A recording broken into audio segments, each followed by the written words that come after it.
So have I got a story for all of you listening out there, all you awesome homies and homie-esses partaking in this particular episode. The story I'm about to tell took place a couple nights ago. Not unlike tonight. Temperatures are dropping, winter season's upon us. I was at my place of work, which is a retail location, one where we can control what music we choose to listen to. And so because of that, and we don't have a pre-programmed channel of some sorts, we have the pleasure of saying, well, it's the Christmas season. We're retail, so we're probably more than likely going to play some Christmas music. We get to choose what type of Christmas music we get. So we were playing some fun playlists. We were playing like the non-typical ones so as to not insult the others. And, we were, my staff mostly were choosing what they want to listen to. I don't really care anymore. It doesn't matter to me. It's all fucking the same. But on this particular evening, it fell on me to pick the music. And I was like, all right, this is a rare occurrence. Cool. I decided on a punk rock Christmas playlist, right? And it had some fun hits. It had a few I recognized and a few whimsical ones that, of course, are kind of campy, as you can imagine. Christmas songs being campy, not exactly unheard of. True. It's dark outside. And on this particular night, It was frightful. Weather was actually quite unfrightful. It was really bland and boring. You are so lucky I don't know any other words to that song. You're welcome. No, you're welcome. Let it rain. There you go. Well, I had pre-organized with a nice lady that her and her Girl Scout troop could come and take a tour of our retail location. And I had agreed to this and said, yeah, of course, being a Boy Scout growing up myself, I decided, yeah, that could be kind of interesting, help the girls get their music badges and whatever they like, right? So we had pre-organized that it was going to be on this particular evening, the one of which I speak, that they were going to come in around 6 o'clock. So 5:30 starts coming around, and I start seeing this one mother come to the parking lot. She comes in the store. It's the exact woman I've been planning this whole thing with. No problem. We'll say her name's Daisy. Cool. Fake name, obviously. And shout out to Mrs. Not Daisy. She had a young woman come inside, and I was expecting a total of 7 young women, right? And so they were standing around. 6 o'clock comes, of course, some of the girls running late. I had about 5 of them there. I was telling my team, hey, this is all this is. I'll run the tour. You guys just keep doing your job. We will stay out of your way. And I was just to introduce them to the idea of music, possible careers, different instruments, how to play the instruments, just some real whimsical, lighthearted shit. I forgot about the store playlist in the background, how it's a Christmas punk playlist, which you would think, wait, how many Christmas punk songs really exist, Kevin? I don't know either, because around 6:15, 6:17, we had to abruptly stop the playlist. One particular song from a very famous punk band called the Misfits began to play. And I'm in the back of the store because I was getting down more stock, right? And I was having one of my other part-timers help me get the stock down. My full-timer's at the front running the counter. And lo and behold, I hear it all of a sudden, loud and proud over our speakers. The Misfits are singing about, it's Christmas, so go down on me and give me a blowjob. And they proceed to sing about this blowjob and getting head. And they're singing about it because it's Christmas, so give me a fucking blowjob. And I'm sitting there like, I hear this, and I'm like, oh shit, where's my phone? I gotta stop the music. Because it's my phone Bluetooth to our music system. And my full timer is running up to me, full panic mode. Kevin, turn this shit off. Do you hear what it's saying? I hear what it's saying, woman. Give me a minute. I'm trying here. And so I'm like, oh, Jesus Christ. Like, and I'm just like, fuck. For the first time in my whole goddamn life, I was happy to hear Michael Bublé's boring ass sing some Christmas shit. Because I was just like, no. Boring retail Christmas, go! And literally, thank you, not a sponsor, Spotify, I was able to hear that. No one made mention not one soul talked about how blatant that song was. Like, literally, it's the Christmas season, so go down on me and give me a BJ. No one brought it up. Not one mother, not one Karen, not one dad, not one little girl even. Everybody played ignorant.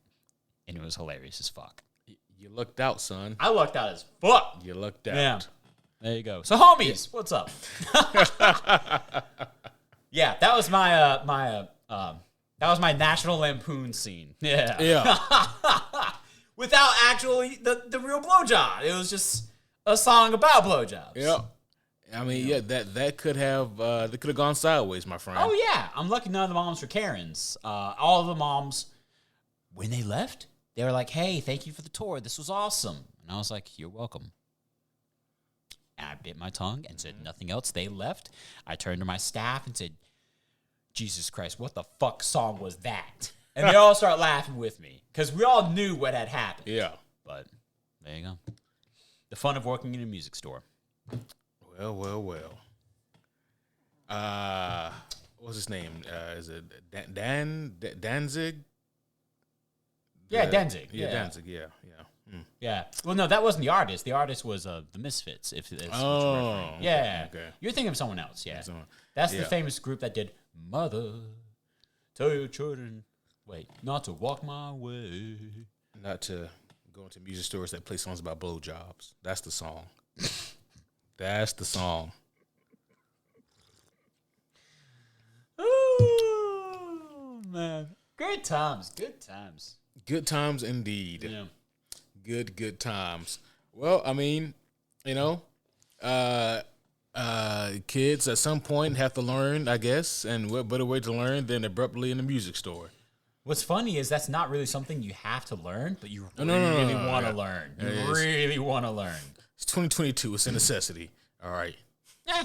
Okay. I can see it. Yeah. And non-blowjob related news. At least I think it's non-blowjob related. What's up? We'll decide in a minute. We'll decide in a second.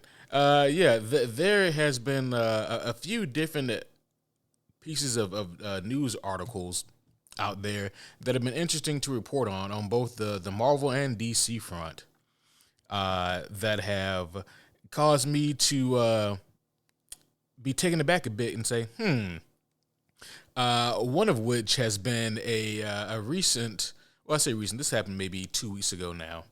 Okay. There was a Marvel executive, MCU executive to be exact. Sure. Now, I don't know exactly which executive it is, and I couldn't find the name. The name is probably out there, so I don't know exactly who this was that said it, but we can assume that this was not Kevin Feige, but definitely someone who works with him. Okay.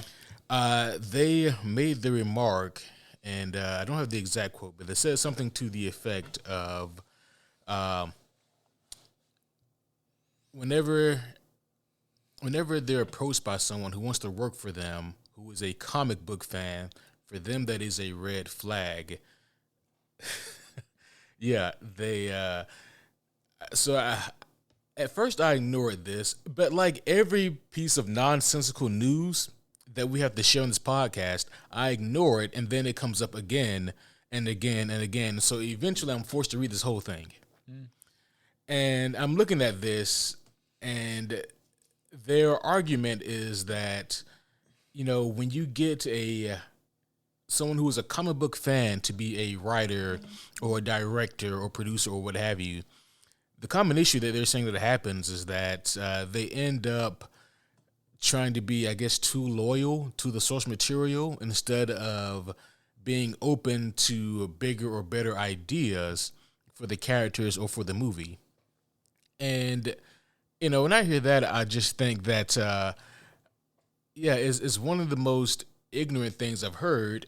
And it's also one of the most ill-timed things I've heard, especially on the heels of Phase 4, which has definitely been the least well-received phase in all of MCU history. So, hearing that just kind of made me think that the people at Marvel really need to learn how to turn this ship around and get it together, because if they don't hire people who have a love and understanding of the source material, then they're going to end up with more flops, and they're going to end up with more people walking away. So yeah, that was one really odd piece of news. I feel that we had to talk about at least a little bit and had to address it to a degree, but yeah, that was an odd piece of business there that Marvel's trying to do right now. Yeah, sounds like it, dude. I don't know. I don't know. I gotta stew with that a little bit longer because it's like a part of me wants to understand their side too, but it doesn't fly. It doesn't connect yet. So I gotta stew with it a little bit more, you know. So it's dumb. Yeah, it's. I think it's beyond dumb. I think it's damaging to their brand. Hey, what's going on, brother, man? I'm opening up this new gym. I see you're trying to apply to be a personal trainer at the gym. Yeah. Yeah, that's awesome. That's awesome. You know, I've been doing this for a long time. I Okay. I have extensive knowledge, and I've done a lot of different training variations. Wait. What do you mean by extensive knowledge? Like you research phys ed and everything prior to this? Like you have like some basic physical therapy 101? Well, yeah, of course. Oh, I'm sorry. We discourage that. What? No, but this is for the personal trainer job. Correct? Exactly. What we like to do is like we would like to have them under our roof and to train them as part of our gym, Dumbasses Incorporated. There's your metaphor. There's your parable. Yeah, that's a goddamn parable. Yeah. That didn't make it to any book of gospel, except maybe the homie parable pages. Yeah. I like that, actually, the homie parable pages. That's fun to say. Yeah. There you go. We might have to work on that. Also part of the Terrible Parable collection. But yeah, that was really interesting. And yeah, again, to the people who work at Marvel Disney, get your shit together. Also, there's been also recent news that obviously Bob Iger has returned. Bob Chapek is out. Iger is back in. Exchanging of the bobs. Yes. Exactly. And there are people out there who are praising the high heavens for this. Thank goodness Chapek is out and Iger is in. I view it a lot like I view like the president, of the United States, because it's like, okay, so old fuck faces out, new fuck faces in, but what's happening under the regime of the current president was most likely instilled by the previous president. And that's kind of the same thing here. So with Chapek, what he came into was most likely, not saying definitely, but it was most likely already under the way by Bob Iger. So if there were a lot of things in Phase 4 you didn't like, I wouldn't necessarily blame Chapek for that. I mean, sure, he was the one who was steering the ship, but a lot of that course was already charted out by Iger. And I mean, at the end of the day, Bob Chapek was a money man. He was a man who was focused on, okay, why isn't this making the money that it should? Right. And he was also on the verge of downsizing in that department, which, for them has got to be unheard of. And so they were really grateful that Chapek was out. And I'm not saying that Chapek was great. I'm not even saying he was good. I don't fucking know. But what I will say is that it is interesting that the House of Mouse is under such duress right now that it was, on like a Sunday night? Like, Chapek found out almost when the rest of the world did that he was out, it was like, it was a very hush-hush thing. Yeah. Yeah. What do you mean I'm out? Right. I'm Bob Chapek. Yeah. I tell you, you're out. Right. Yeah. And so ultimately, I don't know how Chapek would have done long term. He was only there for like 2 years, so he wasn't even, president or CEO of Disney for long. It was a very short time span. But Disney, they've been hurting a lot recently, whether it be due to their movies, whether it be like the MCU brand, which hasn't been as profitable as it should be. Same thing with Star Wars. They haven't put out a movie since their disastrous trilogy. Or whether it be, Pixar Pixar like their film or animated film division isn't even doing as well as it should. They had one movie. I don't know the name of it, and I don't know the politics of it. And I'm not gonna fucking talk about it here. But their latest movie flopped hard. What the fuck was their latest movie? I forget the name of it. It wasn't the dead Latino guitar. No, kid, no. It wasn't Encanto. No, not Encanto. Was there one after Encanto? Yeah, it like just came out.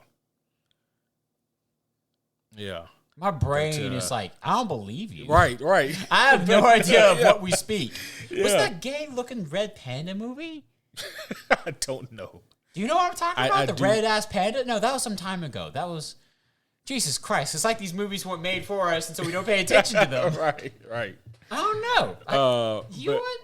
You keep doing your thing. Yes. This is making me curious, so keep talking. I will continue to talk. Good. I should. But yeah, their latest movie from I'm pretty sure it was Pixar. Yeah, it did not do well at all. Was it Lightyear? No. I don't know. That didn't do well either. But Lightyear, that didn't do well either. Yeah. Turning Red was the one I was referring to. Oh wow, that was a while ago, right? Yeah, that was earlier this year. That was 2022. Oh wow, that seems like a while ago. It seems like a while ago. But no, this one is currently in theaters. I think it's in like its second or third week. Disenchanted? I don't know. I don't know, brother. I don't know. Yeah. Yeah, Disenchanted. Is it Disenchanted? Okay. Yeah. Apparently, they also were supposed to come out with Pinocchio. I think isn't that out? I don't fucking know. Bro, I don't know either. Again, it's like this shit wasn't made for us. Yeah. My point being is that oh shit. Yeah, Disenchanted's getting some hate. I think that's it. Okay, that might be the one then. Yeah. Apparently, so is Pinocchio. Both of them apparently dog shit. So there you go. Well. Yeah. They have it, folks. Yeah. There's your diagnosis. Fuck me. Diagnosis. But yeah, so to have Bob Iger back in place, I think a lot of people are under the assumption that the parks will go back to the way that they were, and they're under the assumption that the film division and TV division will magically become amazing again. I mean, hey, just like how the Titanic saw that goddamn iceberg and couldn't turn out of the way in time, these things take a long time to happen, all right? Take a very long time to happen. Okay. First off, we gotta diagnose what you just said. Yes. Because the Titanic, for some reason, is a fascinating history that America just can't let go of for some fucking reason. Thank you, James Cameron. The way you said it. just advertise the absurdity and the dumbness of that whole story. There's a giant iceberg ahead. Should we turn? Hey, it's not that big. We won't need a turn. This is the Titanic. We're good. Bitch, we got 27 holes on this ship. Sir, the iceberg's looking pretty big. All right, maybe we should try to turn. Oh, it's too late. Fuck it. We should have started turning like 2 hours ago, sir. Yeah. Anyways. But yeah, I guess my whole point behind this whole thing with Disney right now is that they are in a weird place of limbo. Yeah. And I know that a lot of people, myself included, are really hoping that Phase 5, has like that Phase 3 and earlier quality. Right. However, again, so much of Phase 4 is already in place, and even though MCU, they're still continuing to shuffle a lot of their projects around. Their 10-year plan is becoming quickly a 2-year plan. Right, right. I mean, that being said, let's speak honestly here, because we as comic book fans are going to be the exceptions. We're going to be the guys who on a fucking whim and with the last little pocket of hope that we just keep on the back molar just in case to bite down on, we're going to keep seeing these movies, even after Phase 5 and Phase 6. Mm-hmm. But here's the thing. They need a win. They need to refocus and get their shit together, because if Phase 5 is bad, no one's going to give a fuck about this. It's going to start the beginning of the fall of the MCU empire. Yeah. Yeah. I mean, no empire lasts forever. No society stays permanent. People come and go. Everything's a pattern. It's going to fail eventually. We know this. we hope to have a long life with this because there's so much more story that they haven't even touched yet. There's so much more fucking ambrosia in those trees, you know? There's so much good shit. But if they shit the bed on this, you know... Yeah. And that's kind of where I'm at. Like, Yeah. you're right. All empires do come to an end eventually. Like, it can't last forever. Yeah. However, if it does come to an end sooner than it should, then it should not be because their quality just wasn't up to par. Right. You know? But that's what I'm scared of with Phase 5. It should come to an end because they ran out of good material to talk about. Yeah. Yeah.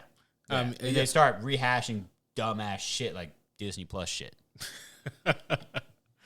I didn't make a joke, but I'm glad you laughed. There you have it. There it is. Yeah, but no, we'll see what happens with Disney there. Hopefully, Phase 5 is going to turn it around. I know that from rumors and you know, hearsay and whatnot, they are. I'm not going to say in a panic, but they are concerned, and they should be. Yeah. And this may sound very fucking ridiculous to any layman listening or anyone listening to this next statement out of context, but they didn't have an MCU movie that made $1 billion this year. And again, I know that sounds like, well, what the fuck, Q? What movie does make $1 billion? You know, but the fact of the matter is, the MCU set that standard where, you know, and also they had very big movies that I am recorded on this podcast saying, oh yeah, Doctor Strange 2, that's going to make $1 billion. I'm on this podcast saying, oh, Thor 2, that's going to make $1 billion. Yeah. I'm on this podcast saying I think that Black Panther 2 will make $1 billion. None of those movies made $1 billion. Was Spider-Man No Way Home the only one? It was the only one. That was the only one? Yeah. Yeah. And it crossed it by a landmark. Like, way. Yeah, that's good. That's good. Yeah. $2 billion? Not quite. 1.9 bill. Anyways, here's the good news, and this is me pulling out the optimist card. I'm pulling it. I'm playing it. This is the thing. I actually talk about this quite a lot with my team. Just to go back to that parable, you know, to a different parable. Excuse me. So, I work in the music industry. I am not a musician. On a good day, I'll play some guitar. I'll have a fun time. I might even make up some shit. The next morning, I forgot the shit. You know, it's not been a die-hard, this is my breath of life passion for me, you know? Right. And that's okay. Yeah. However, I do have a deep enough love and appreciation for music to enjoy working with it the way I do. And that's not in the means of production or anything like that. So don't, you know, if you're asking yourself, no, it's literally just music retail. But the good thing is I have a team of people who live and breathe this shit. When they clock out, I know what they're going to go home and do. They're going to go home and play their goddamn bass guitar. They're going to go home and write piano music. They're going to go home and jam with their other musician friends because this is their bread and butter. What I'm getting to is this. They have the passion and the drive, the genuine love of music and playing it and writing it and playing instruments and discovering instruments and just like being there. I have the passion of, hey, this is a great business to be in. I particularly enjoy music. I have a great time with it. We'll talk bands and music and albums all day, and I'll have a great time. But I also am the left-brained individual there who can be like, hey, we need to put this on the floor because that's going to sell. Hey, you've been fiddling with the same fucking guitar for 30 minutes. Hurry your ass up. We got others who got to tune up and put on the wall. I feel like Bob Iger is going to be that left-brained individual who's like, all right, Kevin, what's the plan? How can we put this in focus? What do you need? And it's like, okay, I see how that can make me money. Let's invest in that. Let's make it happen. Sign the bills, call the actor, etc. Oh, that's not going to make me money? I don't give a fuck. Moving on. Now, granted, for you and I in our POV, right, as Q and K, the guys who run Superhero Homies, that could mean that we get a plethora of great quality with a couple of little bad shits mixed in there, right? Chef's kiss on the bad shit, whatever. A couple of Ragnarok 3s or whatever have you. But that means that they're getting better focus, that they're actually coming out, that they're having another like phase 3 or something where the worst thing we got to complain about is Ant-Man's trash, you know, whatever. That's me just filibustering with an example. But you get my point. That's the left-brained individual we need to help the passionate aim themselves. Yeah. Yeah. Yeah. No, I think that That makes a whole lot of sense there, and I think that should be the goal or the focus. Yeah. And that kind of is a perfect kind of segue into the DC segment here. I know we're already 25 minutes into this thing, but Just rewind time. We're good. there we go. We're fine. We're fine. But the DC side of things here, there's been a lot going on over there too. Hell yeah. Both Marvel and DC right now are, as far as like the film division goes, or the entertainment aspect outside of comic books, both teams are really both companies' credits. They're really trying to hustle hard right now to turn their ships around and get them pointed in the right direction. You know Marvel's got to be quaking in them boots, man. Well, I think they right now realize that they're the Death Star, and it just so happens that fucking DC ship is tumbling in a direction that's facing towards the open port, you know? Right. Well, they're tumbling, but they also got the one guy who's like, hey, we're going to run this shit pretty well. And hey, if we're making me the head of the plan, let's move forward. Yeah, I got full confidence in him. James Gunn is continuing the David Zaslav approach, and he is they're cutting things over there, left and right. So, Hell yeah. So David Zaslav, we know, who is the CEO of the Warner Film Division and whatnot. When he came in power, he is the one who pushed back. He said, "No, I'm not satisfied with Aquaman 2. Let's delay it until 2023. And let's clean this thing up." He's the one who axed Batgirl. He's the one who said, basically, we need to clean this shit up here.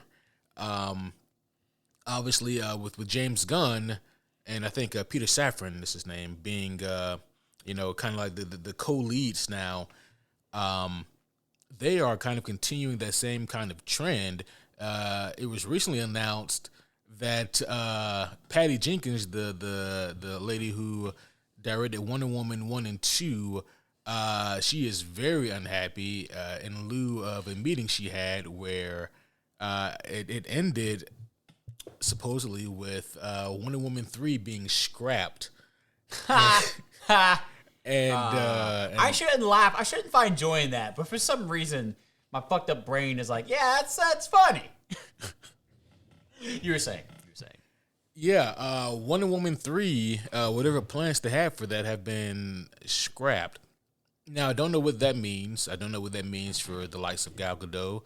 But what I assume that to mean is that they are trying to do a kind of a restart right now, and they want to make the DCU something that's more focused, and maybe what Patty Jenkins had in mind wasn't going to be that kind of focused thing. God forbid it's another movie that's not set in current day. Right. You do it for one Wonder Woman movie, that's fine, but do it for 2, I'm getting tired. Do it for 3. When the fuck is Wonder Woman? I'll do you one better. Why is Wonder Woman? So that was one really big piece of news that came out recently about the plans for Wonder Woman 3 being scrapped. And then there has been rumors going around here that things are still apparently very much up in the air with our boy Henry Cavill. It is unclear if James Gunn says that he is making Superman a priority. However, that priority may not include Henry Cavill. Admittedly, that would make me a little sad because it's like, bro just said fuck Netflix and dipped out of that Witcher deal. Okay, so we do need to make a clarification. That is, he did not dip out from Netflix because of Superman. No. He dipped out of Netflix for other reasons. Yeah, because it's becoming a shit show. And, of course, I'm talking about The Witcher on Netflix, not The Witcher, the actual story, unfortunately. And, yeah, this is just a happenstance. Like, this is just a circumstance of a different nature that's coinciding negatively. Because it's like, all right, that's a bad deal for me. So moving on to this other thing, that's not guaranteed. Mm-hmm. Yeah. Yeah. And, we know that they're working on a lot of things over there at DC. They are also, just like Marvel, frantically working, trying to, turn their ship around and, get things facing the right direction. In terms of, I'm going to ask you this question as well, but like in terms of like which company do you think will have an easier time turning their ship around? Do you think that it's more feasible for Marvel Phase 5 to turn it around, or do you think it's more feasible for we'll say the next, I guess, 2-3 years of DCEU to turn it around? Honestly, brother, I love an underdog story. I'm betting DC. Gotcha. Yeah. Because DC at this point has, I won't say an easier ship to turn around, because that makes it sound like one of them is actually going to be easy. Both ships are going to be very hard and very complicated, very messy to pause, scrape clean, and thus, like you're saying, turn around, so to speak. Both sides of the table do not have easy tasks ahead of them. They're cutting contracts, they're casting new actors, they're writing new stories, they're planning out years of new material because they realize what we're doing sucks dick. Yeah. I have hope in DC. Right now, Marvel proved to me that Phase 4, they're riding on fame. They're riding on the coattails of, man, Infinity War and Endgame, man, we rode that shit straight home. Yeah. We had the audience gasping. They just orgasmed so hard from those movies. And here we are now, like, I'm not even having a good time with these, you know? Yeah. Yeah. And unfortunately, the same goes for their streaming platform. It just wasn't great. Like, we had to argue about which shows were actually good. Yeah. And that's just good stats. Remember back in the day when Marvel had good TV shows that we had to fight which ones were better than what? Yeah. Yeah. That's the shit we had versus what we have through all of Phase 4. And yes, I'm including all Disney Plus. I don't really have much room for any of it in my life. That's a lot of shit they got to clean up. Mm-hmm. That's a lot. That's years, at least 5, at probably more like 10 years of stuff that they're saying, okay, back the fuck up. We got to change something around.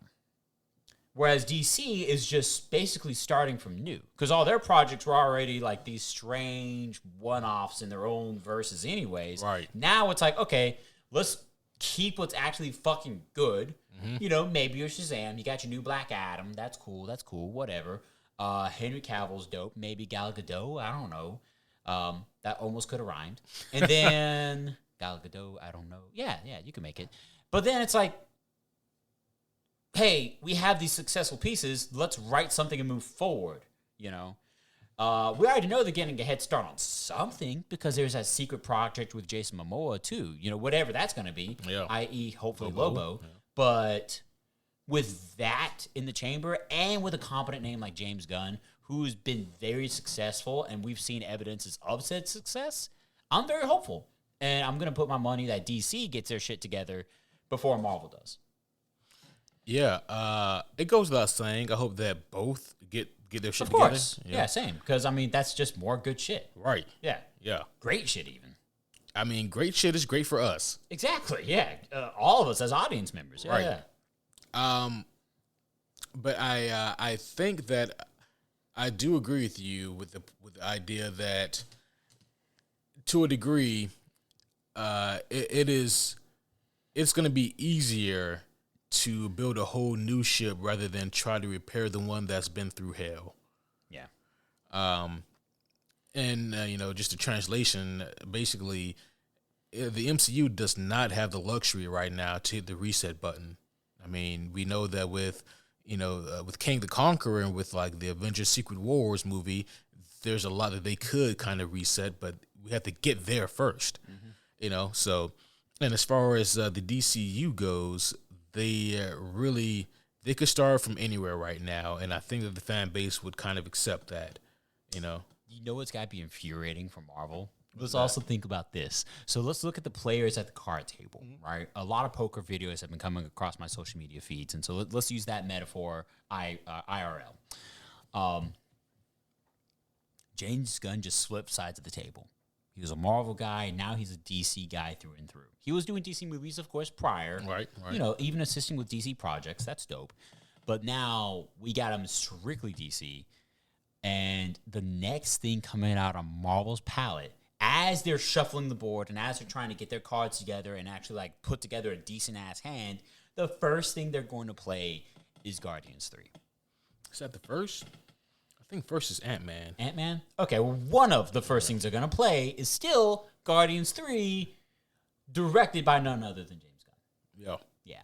And it's like, hey, we hope this makes us money because we want money, but fuck you, dude. Yeah. I'm sure things are interesting at the office for James Gunn. And, Marvel probably wishes they had a different contract. Hopefully, this doesn't cause Marvel to continue their hold where...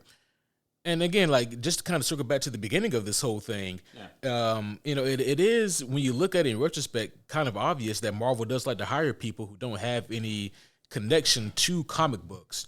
James Gunn is a comic book guy. Oh, yeah. And you can tell. Like, just his obscure references alone is enough to let you know that this guy is shuffling through the old issues, the old key issues, looking for, what obscure character can he use. But... when you look at like a lot of the directors who they used, even for Phase 4, a lot of them were just, I don't want to call them just placeholders because they are actual directors, but a lot of them are newer, lesser known directors who would basically, Marvel wants you to shut up and listen. Yeah, they'd buckle under that Disney check. Yeah. Because who doesn't want a Disney movie on their, on their IMDb? Bro, I'd become a Disney bitch for that check. Oh yeah, and also for that credit. Oh wow, you work for Disney. Yeah. I mean, now you have in the future you can go anywhere and show that off. I'd be curious to see what was that director's name, the one who did the Eternals, Chloe Zhao. I wonder what she's up to now because she's got that on the resume too. Yeah, that's a big ass Mickey Mouse star. Yeah, literally, it's not a star. It's like Mickey Mouse's gold sticker on the resume. It's like, oh, you got the sticker. Yeah. There's been a lot more interesting things to go on in the world of, the MCU and the DCU. But for the time being, we will have to get to that another day. Yeah. We have something very interesting and cool to talk to you homies about tonight. You can probably tell by the title, whatever it is I named it. Whatever it is, yeah. Ironically enough, everything we talked about is a good prologue to tonight's session, too. It is. Because, the board opens up. The board opens up like... There's a lot of potential for both sides. Yeah. But with that being said, homies, one and all across the state lines, and then those who also live in like Australia, you guys over there, man. I was looking like the demo the other day. You guys over there, all you guys and fucking and over in the UK, yeah, I see you guys, and even you Canadians up there. There's a lot of you Canadians up there. We love you guys too. Hell yeah. But all you homies, no matter where you're from. I've been to Canada. That's right. Oh, yes. Whatever section of the multiverse you're from, welcome back to the Superhero Homies podcast. My name is Quentin, and as always, I am here with the homie Kevin. Ladies and gentlemen, boys and girls, welcome back. What is up? We hope you guys are having yourselves a great wintry season, that you're all safe and sound and enjoying this podcast in the comfort of somewhere nice. We can hope so. But if you're not, then that's cool too. If you're not, then I hope you get there. Yeah. Yeah. Absolutely. With a tasty drink in hand, even. Yeah, that's the only way to do it. Hell yeah. Give me a cheers, bruh. Indeed. Yeah. So, for tonight's episode, we are actually looking at the future here. We're looking at the potential future for Marvel and DC and things that they can do. There are certain ideas, certain stories and characters that the MCU has not used or misused to such a degree that maybe it's time to hit the reset button. What we have here tonight are a list of storylines and characters that can be utilized in their respective universe, whether it be the DCU or the MCU.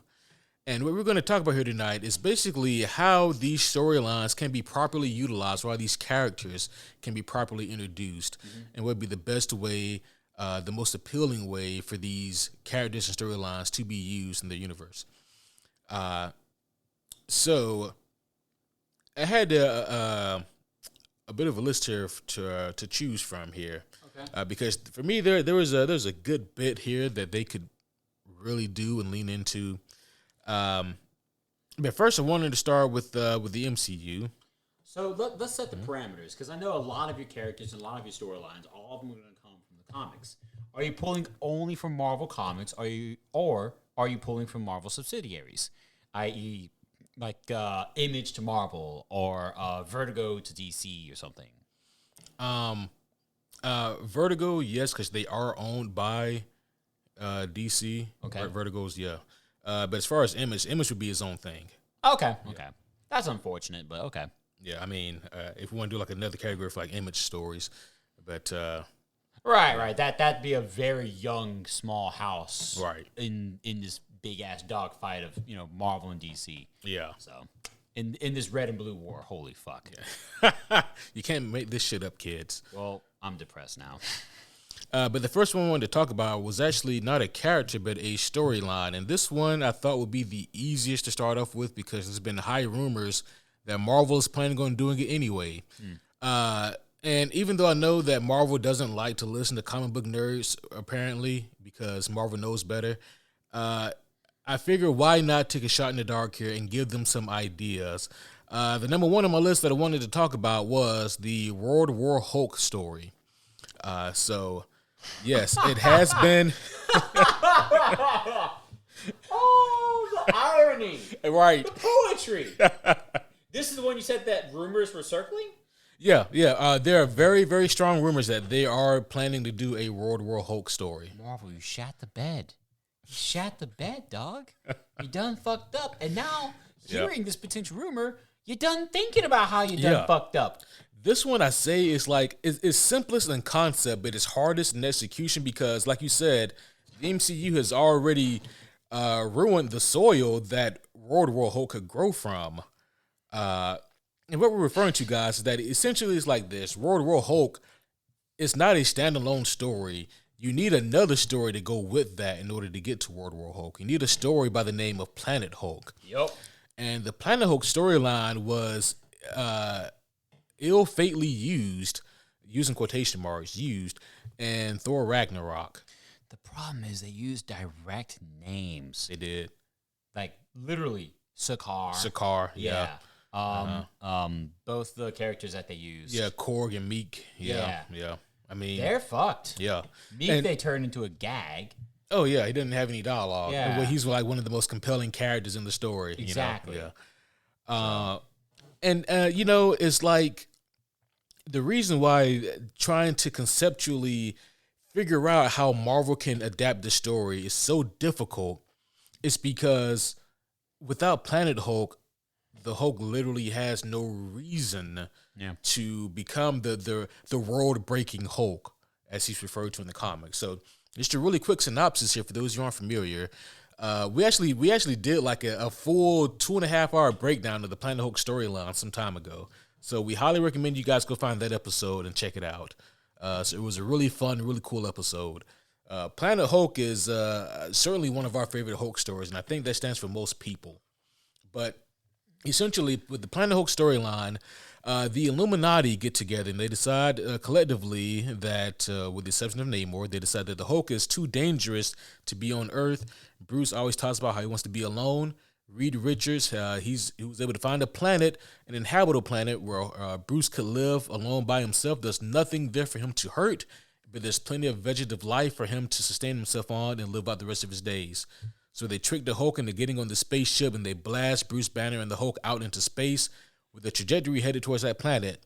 Shit goes sideways. The ship does not make it there. Instead, it lands on this war-torn planet called Sakaar, where the captives are they're tagged with these devices that they cannot take out, these shock collars, so to speak, and they're forced to fight in these gladiatorial pits.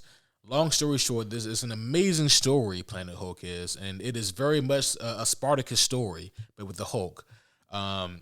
He falls in love, he finds friendship, he learns more about himself. This is very little on the Bruce Banner side and very heavy on the Hulk side of things.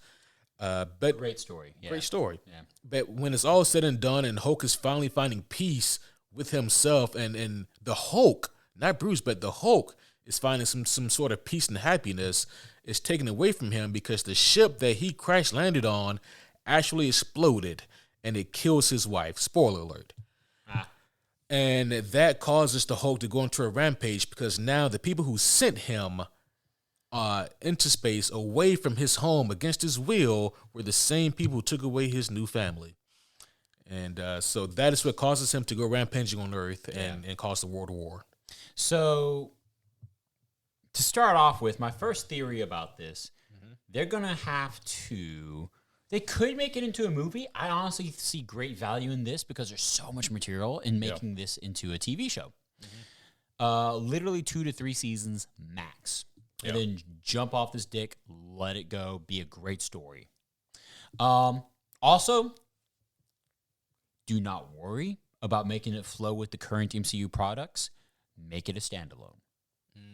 I don't give a fuck what they think about that idea. At this point, they obviously tried, but kept tilting the plate and losing entrees because they kept trying to make everything canonical with one another, including their Disney Plus shit. And at this point, it's hindering them. So I would say let loose the bonds of that responsibility, quote unquote, because you feel like you have to do this because you started doing this. And it's cool. It's okay. Give us a great Planet Hulk and thus equivalently, eventually, a World War Hulk story. But its own standalone.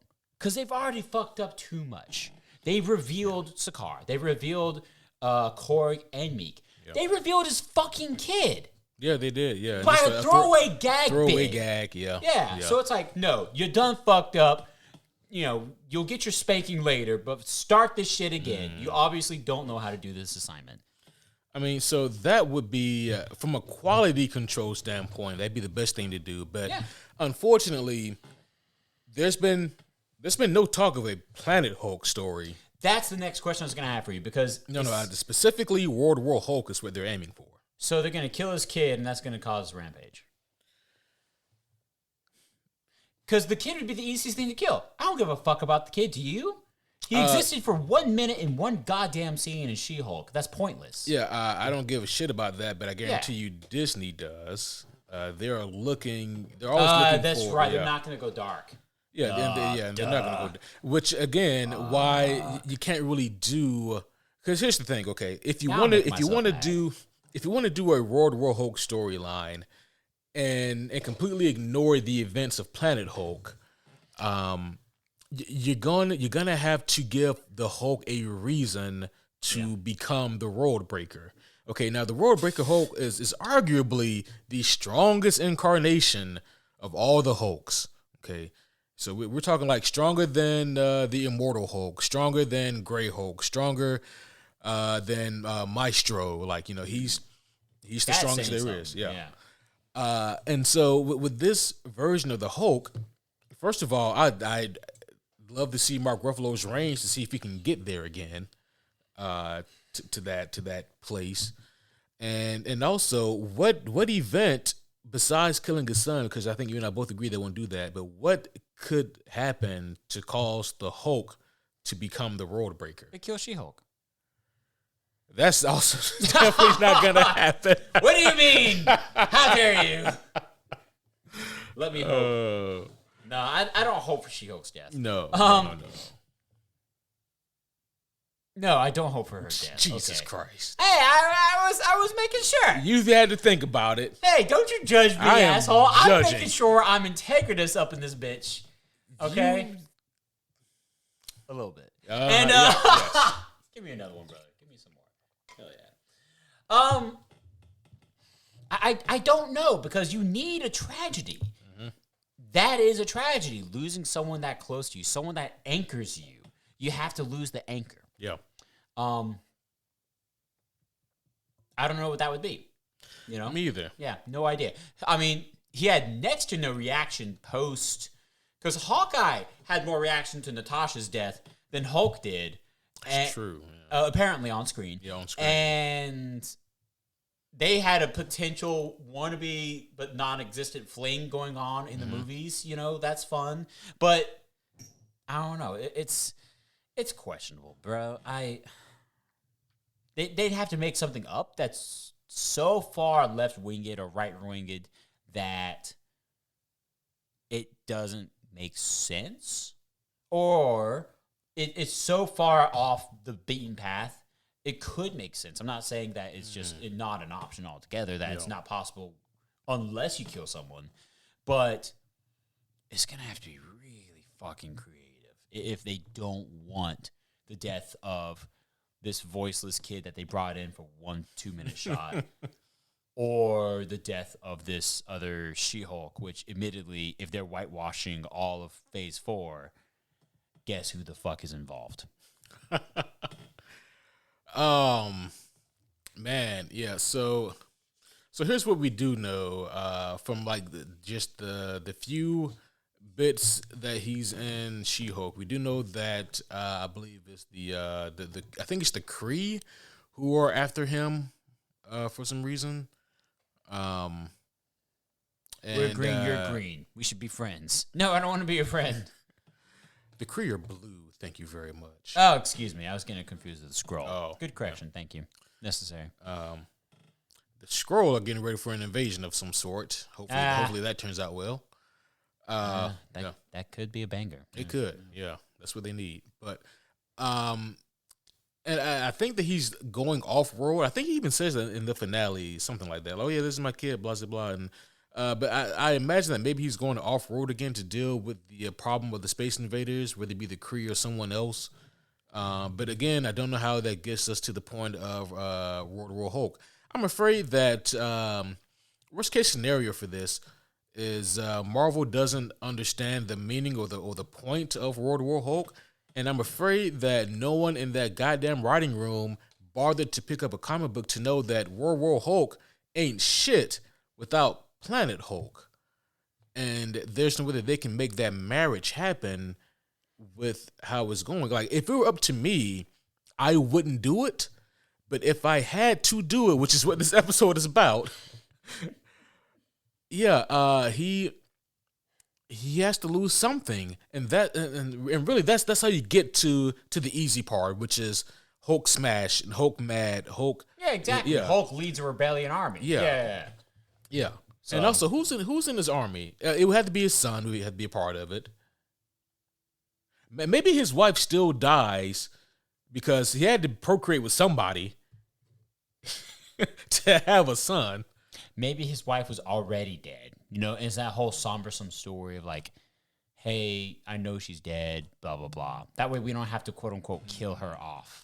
He took it real fucking well in She-Hulk. He really did, man. There's so much wrong with that show.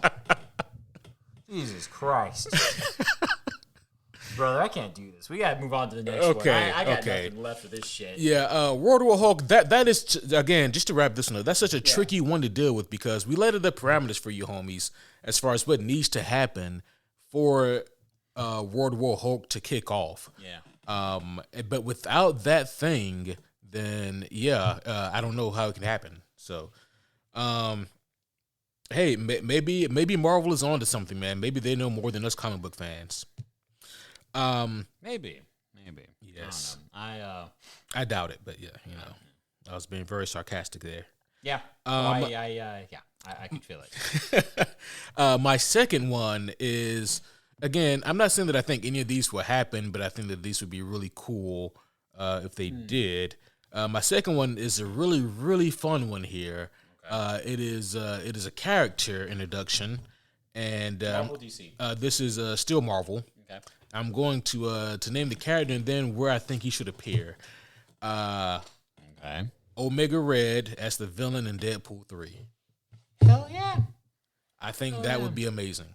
I think Ryan Reynolds has the balls to do that. Because, Ryan Reynolds ain't going to take that shit. Mm-hmm. He's going to be like, no, I want an R rating, and I'm helping to produce this thing. So, of course, all the other producers are going to read these comics to make it happen. Right. We know he's a comic nerd. We know he does the research, Yeah. He's not going to take that same shit line down because, and let's face it, let's be honest, the Marvel writers and producers just don't want to take the time to read the books. Well, if you read the books, then you have the obligation to make the characters like who they are versus where they're doing self-inserts or self-reflecting characters, which is what they love to do. Which is bullshit. It's bullshit, yeah. Whatever. Speaking of which, shameless plug here, the homie Caleb and I recently did an episode on his podcast, an Evolve Review, talking about protagonists and what makes a protagonist, and there were like 3 ground rules for what makes a protagonist. And I told the homie Caleb, I said, man, you really need to take this list and give it to the Hollywood writers because they've clearly forgotten what makes a protagonist. But anyway, guys, go check that episode out. It was a lot of fun on an Evolved review, Entertainment Evolved. Nice. Yes. Good plug. But yeah, Omega Red, Deadpool 3, full on agree. Yeah. Yeah. So how would you set the story up if you were in charge here? What would you do with Omega? Give it to Ryan Reynolds. And be like, dude, we know you know how to run this shit. Make Omega Red the all-serious, no-nonsense dude. Mm-hmm. Make him ruthless, cold, merciless. Make him more so than Creed was in fucking Wolverine Origins. Oh, yeah. Yeah.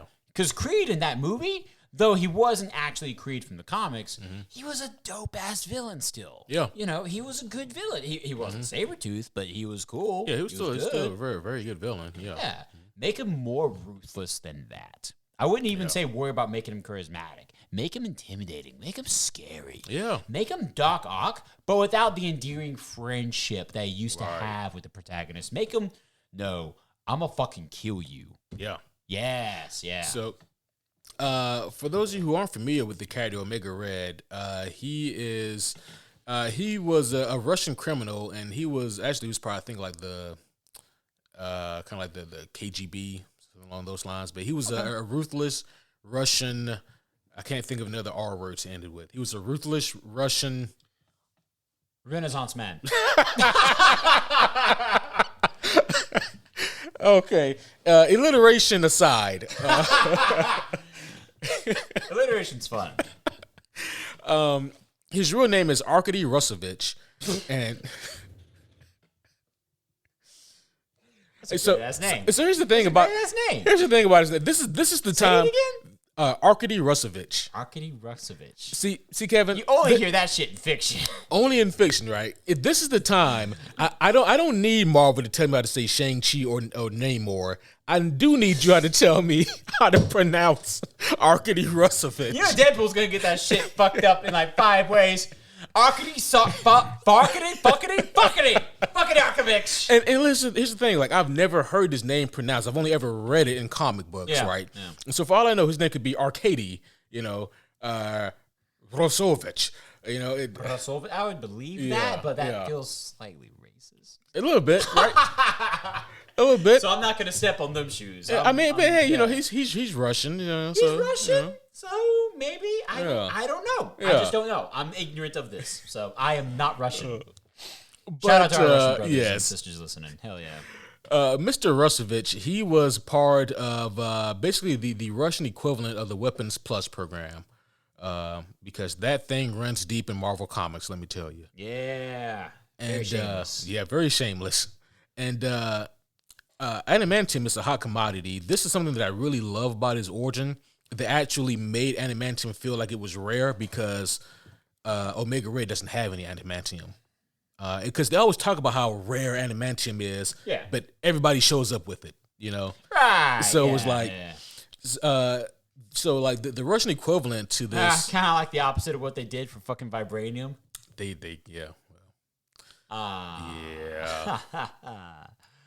made me laugh, but I'm really sad. Yeah. But they do have something called carbonadium, which is, I'm not going to say it's a cheap knockoff. It has its pros and cons. Yeah, a little bit like that. Like a synthetic adamantium. Yeah. Like the Dollar General's adamantium. so it has. No. Hey, Mom, can we stop for adamantium? We have adamantium at home. That. So here's the difference, though. Carbonadium is much more malleable than adamantium, so it's kind of like a trade-off. Yeah, so it's plastic. I'm joking. I'm sorry. I saw one more hit. Go for it, please. Yeah, so like you can shape carbonadium much easier than you can shape adamantium, because obviously with adamantium, it's one of those compounds where once it cools, that's it. You can never do anything else with it. Carbonadium, that is how Omega Red is able to have those tendrils that he has that come from his wrist. Hell yeah. Yeah, and also, just because they're not pure adamantium doesn't mean that they're weak. They are still very, very strong, very, very tough. and it's gonna take even someone like Wolverine a hell of a time to try to cut through those holes. It's so it's not a fun time. But as far as like his power set goes, he was given obviously the gambit of like your super strength, agility. Think of what Wolverine has, but healing factor. He does have a healing factor, but his healing factor is kind of different because what he does is with those tendrils that have a very long reach. He has like a vampiric thing, like a vampiric grab. Yeah. He can grab you and kind of siphon your energy or your life force. Cool. Yeah. He's a very cool, very badass villain. And I think that he would fit perfectly right in this movie. You know what would suck? What's that? If they made his reason for villainy, his like, hey, I'm coming for Wolverines particularly, would be a really bad motivation. It makes sense, but it'd be bad still. He wants Wolverine's regeneration factor. So he doesn't have to vampiric anymore. Like, he's just organically regenerating like Wolverine and Deadpool. And so he wants either of theirs. But it's like, that's literally what the last X-Men Wolverine movie was about. That's about what damn near every Wolverine movie is about. It really is. So it's like, honestly, all of them. We can't keep steeping this fucking old-used teabag in all these movies. That is the shitty thing, though. That's what a lot of Wolverine comics are about. We want your adamantium. We want your regeneration factor. Yeah, you can't have it, bub. And I'm waiting for the one villain who's like, we want your hair. It's a bald-ass villain. It's us. Yeah, it's us. We want the hair, Give us motherfucker. your hair, Wolverine. Which he really should. I mean, he can grow it back in like an hour. Can you imagine how much of a hero he would be for like donating for wigs or something? Oh yeah. Yeah, he'd be loved. That's what he should do. Blood donation? Oh, this motherfucker? Man. Yeah. I don't know, man. You want that dirty muty blood? Yes. What are we doing? What are we talking about? Yes, yeah. If you agree with the joke I just made, then you may be a part of like the Senator Robert Kelly Club or the Bolivar Trash Club. Call now. Yeah, call now. Register with political asshole. Yeah, exactly. You can donate to Senator Kelly's political platform, which is pretty much a hate crime. Or you could donate to Bolivar Trash and help him build Sentinels. Yep. Call 1-800-Sentinel now. I would say William Stryker, but they've used him a lot in different ways. But anyways, I enjoyed him. He wasn't William Stryker. He wasn't William Stryker. They made him a military man instead of a preacher. But I enjoyed him. Me too. I liked him. Yeah. I forget that actor's name, but he was good. That old fuck. Yeah, he was good. I forget his name. Anyways. But yeah, as far as like how to use Omega or like what the story would be behind that, this one also is really difficult because we don't even know what universe this movie takes place in. Revenge. Yeah, it could be as simple as that. Yeah. I think that obviously it is probably Deadpool's fault. Oh yeah. That's easy. Yeah. So we don't know if the X-Force is still a thing after Deadpool 2. We can assume so, that maybe some incarnation of the X-Force is still around. Well, we do know that I think both Caleb, wow. Hey, Caleb, how you doing, brother? Shit, he's in the X-Force? Motherfucker, don't tell me shit. He's been busy, dude. God been busy. damn. Yeah. Good luck with the X-Force, bro. They got any other openings, dog? X-Force, yeah! They said no, by the way. Your form was denied. They were too busy with Frank. And Caleb. And Caleb, apparently, yeah. No, Cable and Domino. We know that they're in the movie. Yeah, we have heard confirmations there. Okay, I didn't know anything was concrete, but I have heard. Yeah. Okay. Good. So we know that's basically surviving X-Force. Well, right there. And Colossus as well. Yeah. And I assume you have to bring back Teenage Negasonic Warhead. Oh yeah, she was a big hit. Yeah, you got to bring her back. I don't have a button for that. I don't have to make the noise in my mouth. I'm pretty sure you do. Yeah, right there. That's a button. How long have we been doing this? Jesus. Hey, sometimes you forget. Sometimes you just go with the flow. And sometimes the flow is like, what do you mean I have a button for that? You look down at the buttons. Jesus Christ. How long have these been here? Who put those there?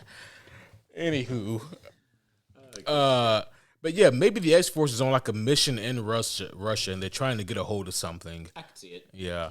And I mean, we don't have to go through the origin story of Omega Red. He can just already exist. Yeah. They can be trying to shut down this Russian facility, and Deadpool can call it this derivative as Weapon X program. Yeah. If he wants to call it that. Weapon X. Oh, that's bad. I don't know. Russian X. Russian X. And I mean, hell, they can even put Red Guardian in there if they want to have a throwaway. That would be hilarious. Yeah.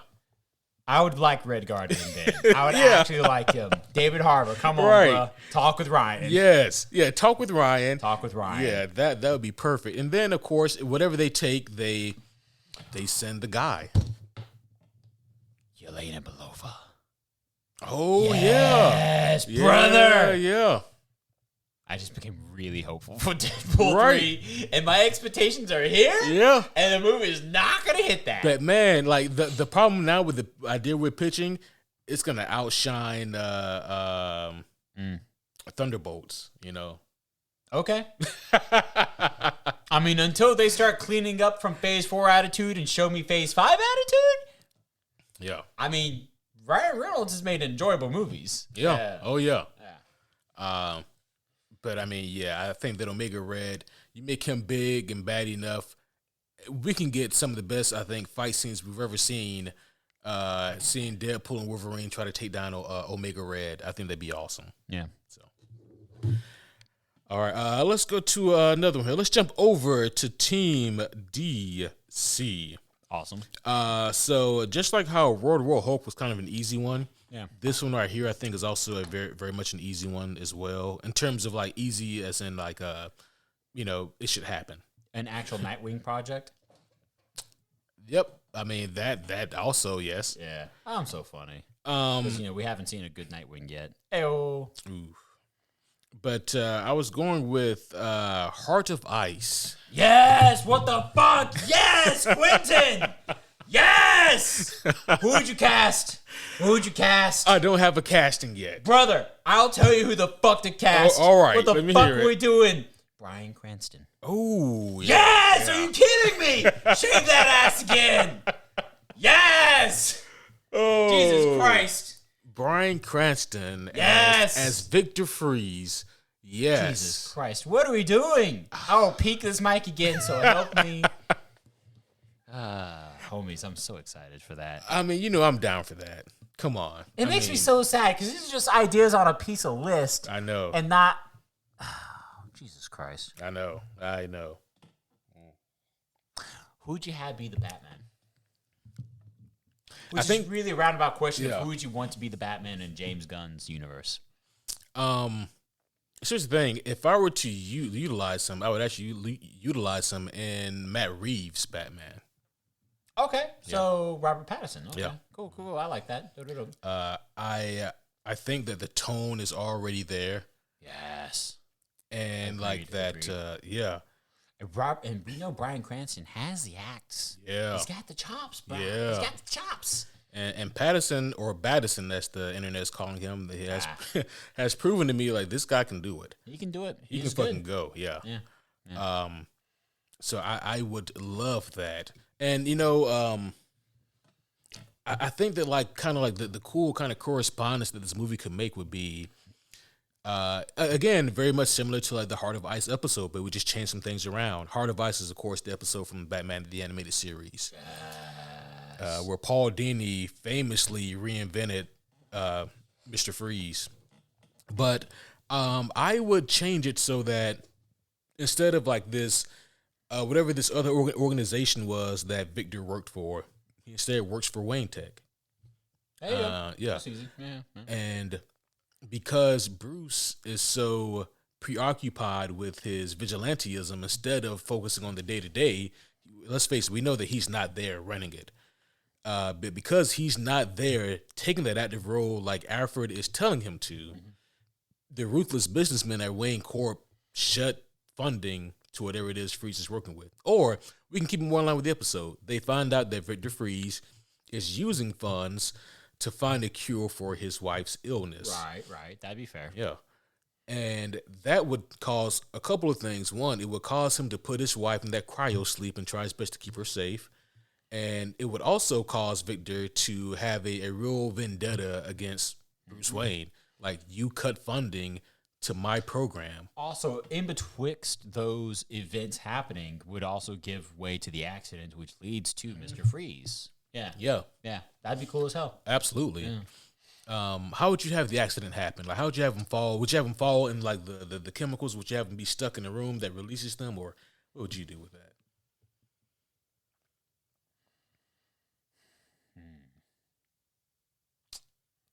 I don't like either anymore. Yeah. I don't like either. Mm-hmm. I feel like it's going to be an act of desperation. Like, he has the chemicals, maybe in a vial, maybe a room, sure. But it's like, he got hurt. Mm-hmm. And in the fiasco, he knows the chemicals could save him, but it's going to change him. And he knows that. And he's like, okay, I have a few seconds before I bleed the hell out, and I can't make this decision anymore. Fuck, I can't save my wife if I'm dead. Yeah. All right, so let's go. And he willingly takes this cursing drug, this thing that's going to prolong and keep him alive at a great cost. Yeah. So I like that a lot more than I think the dramatic, like the Red Hood fall. Yeah. Or, the toxic gas made me into this type thing. Right. So instead, I think I like more, I choose this burden to achieve my real goal. I like that too. Yeah. I think that's the way to go. Yeah. I think also what I like about them using the Heart of Ice for like the Batman sequel is just like how Batman technically birthed the Riddler. In this concept, Bruce Wayne would inadvertently birth Mr. Freeze. Yeah. I mean, it gives way and it gives credence even to the old argument that these villains exist because Batman exists. Mm-hmm. You know? I mean, you could argue it, but eventually you're going to realize that's kind of true. Yeah, it kind of happens. Yep. You know, some of them are just assholes, sure. Yeah, some of them are going to, Yeah, some of them are just going to asshole because they're assholes, and that's right. cool. Some of them just want to watch the world burn. But here we are now, some of them, i.e. Matt Reeves' Batman, Riddler riddles because, fucking he's Bruce inspired. Wayne. Yeah, he's inspired by Batman. Yeah. Mm-hmm. Same with that short clip we saw of the Joker. Of what we presume. Excuse me. Right. Act like it wasn't to be the Joker. Yeah. So, yeah. I think that's money. Same. But dude, all day long, Bryan Cranston, shut the hell up, Hollywood, and make it happen. Yeah, that's too good. We elevated my hopes to the fucking ceiling. Help me out, please. Just don't take this fictional project that we just concocted that we just literally wrote out the frame for and said, please take this frame and fill it in. Yes. I mean, come on, it'd be excellent. It'd be so good. Yeah. It'd be so good. And you already took Lex Luthor from Brian. Come on. Yeah. Sweet baby Jesus. Yeah, he'd absolutely murder it as Mr. Freeze. Own it, dude. He'd take movie the fucking year as a villain. Yes. He'd win the Superhero Homie Award for it. Oh yeah. We're said already. Yeah. Hey, Matt Reeves, James Gunn, listen. Do you guys want a prestigious Homie Award? We know you do. We know you do. So go ahead and make this happen. All right. Let's go ahead and do another one here. So this one right here is actually one that has been talked about to a degree already. Rumored, I should say. And that is, I think that James Gunn should go ahead and pull the trigger on Kingdom Come. That would be interesting. Yeah. I don't know how you would do that. Well, that would be interesting. I would say just like how Kingdom Come is technically set in a different universe, you can do it with that. So the reason why there's already rumors about it is because James Gunn posted a picture from the Kingdom Come graphic novel with a very kind of Leading? yeah, kind of leading tweet to go along with it. Do we know what it said? I was trying to find it right now. Okay. But You keep looking. I forgot exactly what it said though. Kingdom Come is a really awesome alternate verse story. Very, very, very cool. Very powerful. Yeah. This is one, the famous one actually. If you see Superman with the S on his chest and then a black background instead of the yellow, Right. That's this iconic story. That's where Supes is, kind of earthly dictator in a sense. Not always the good guy. Sometimes necessary evil. Very Machiavelli. Well, Superman in this is actually falling back, and he's gone into a state of a recluse, so like essentially, the Kingdom Come story is one that's about this pastor. His name was Norman McKay. Yeah, it is. Yep, I see it right there. Yep. By the way, it was written by Mark Waid and drawn by Alex Ross. But yes, it's about this pastor named Norman McKay, and Norman is kind of losing his faith, and not just God, but in humanity, just because things are kind of shitty. And the Spectre comes and kind of takes him along like this vision journey, and where he gets to see the world through the lens of like the superheroes, and through this we learn that like the superheroes as we know them now in DC, like the Justice League, their days and their prime are long gone. They're older now, and most of them are retired, and they're not even in the public eye anymore. And the reason for that is because there's been a new crop of superheroes, but these new superheroes, they're so fucking edgelord, and they're so fucking like grim that most people can't tell the difference between the villains and the heroes because of how they handle their business. And as far as Superman goes, who was like, obviously the Earth's protector, he fell back because this villain, or no, he wasn't a villain. He was technically a hero, but kind of the antagonist of the books, and it was Magog, like the guy from, what was it, the Book of Revelations, the one there deity named Gog and Magog. Yeah. So this guy, his name is Magog, and again, he was trying to be very edgelord here, but this guy was extremely powerful as well. Basically, Joker successfully, if I remember correctly, Joker successfully kills Lois Lane, and Magog kills Joker, and Superman was trying to do the right thing, but at the same time, Superman was very, very much distraught over the whole situation. So he never fights Magog back then. He just kind of falls back, and so Magog is like the top cop, the top superhero. But what the pastor Norman McKay does is he, along with the Spectre, is seeing the state of the world and realizing that everything's gone to shit. Even Gotham, like their protector, Batman, hasn't really been seen in a long time either. And the shit has hit the proverbial fan, and it really is it's a story that is about the changing of times and the world of superheroes. Something that we've talked about in the past has been like you remember how like in the early 90s how things became, like it became cool to be the killer.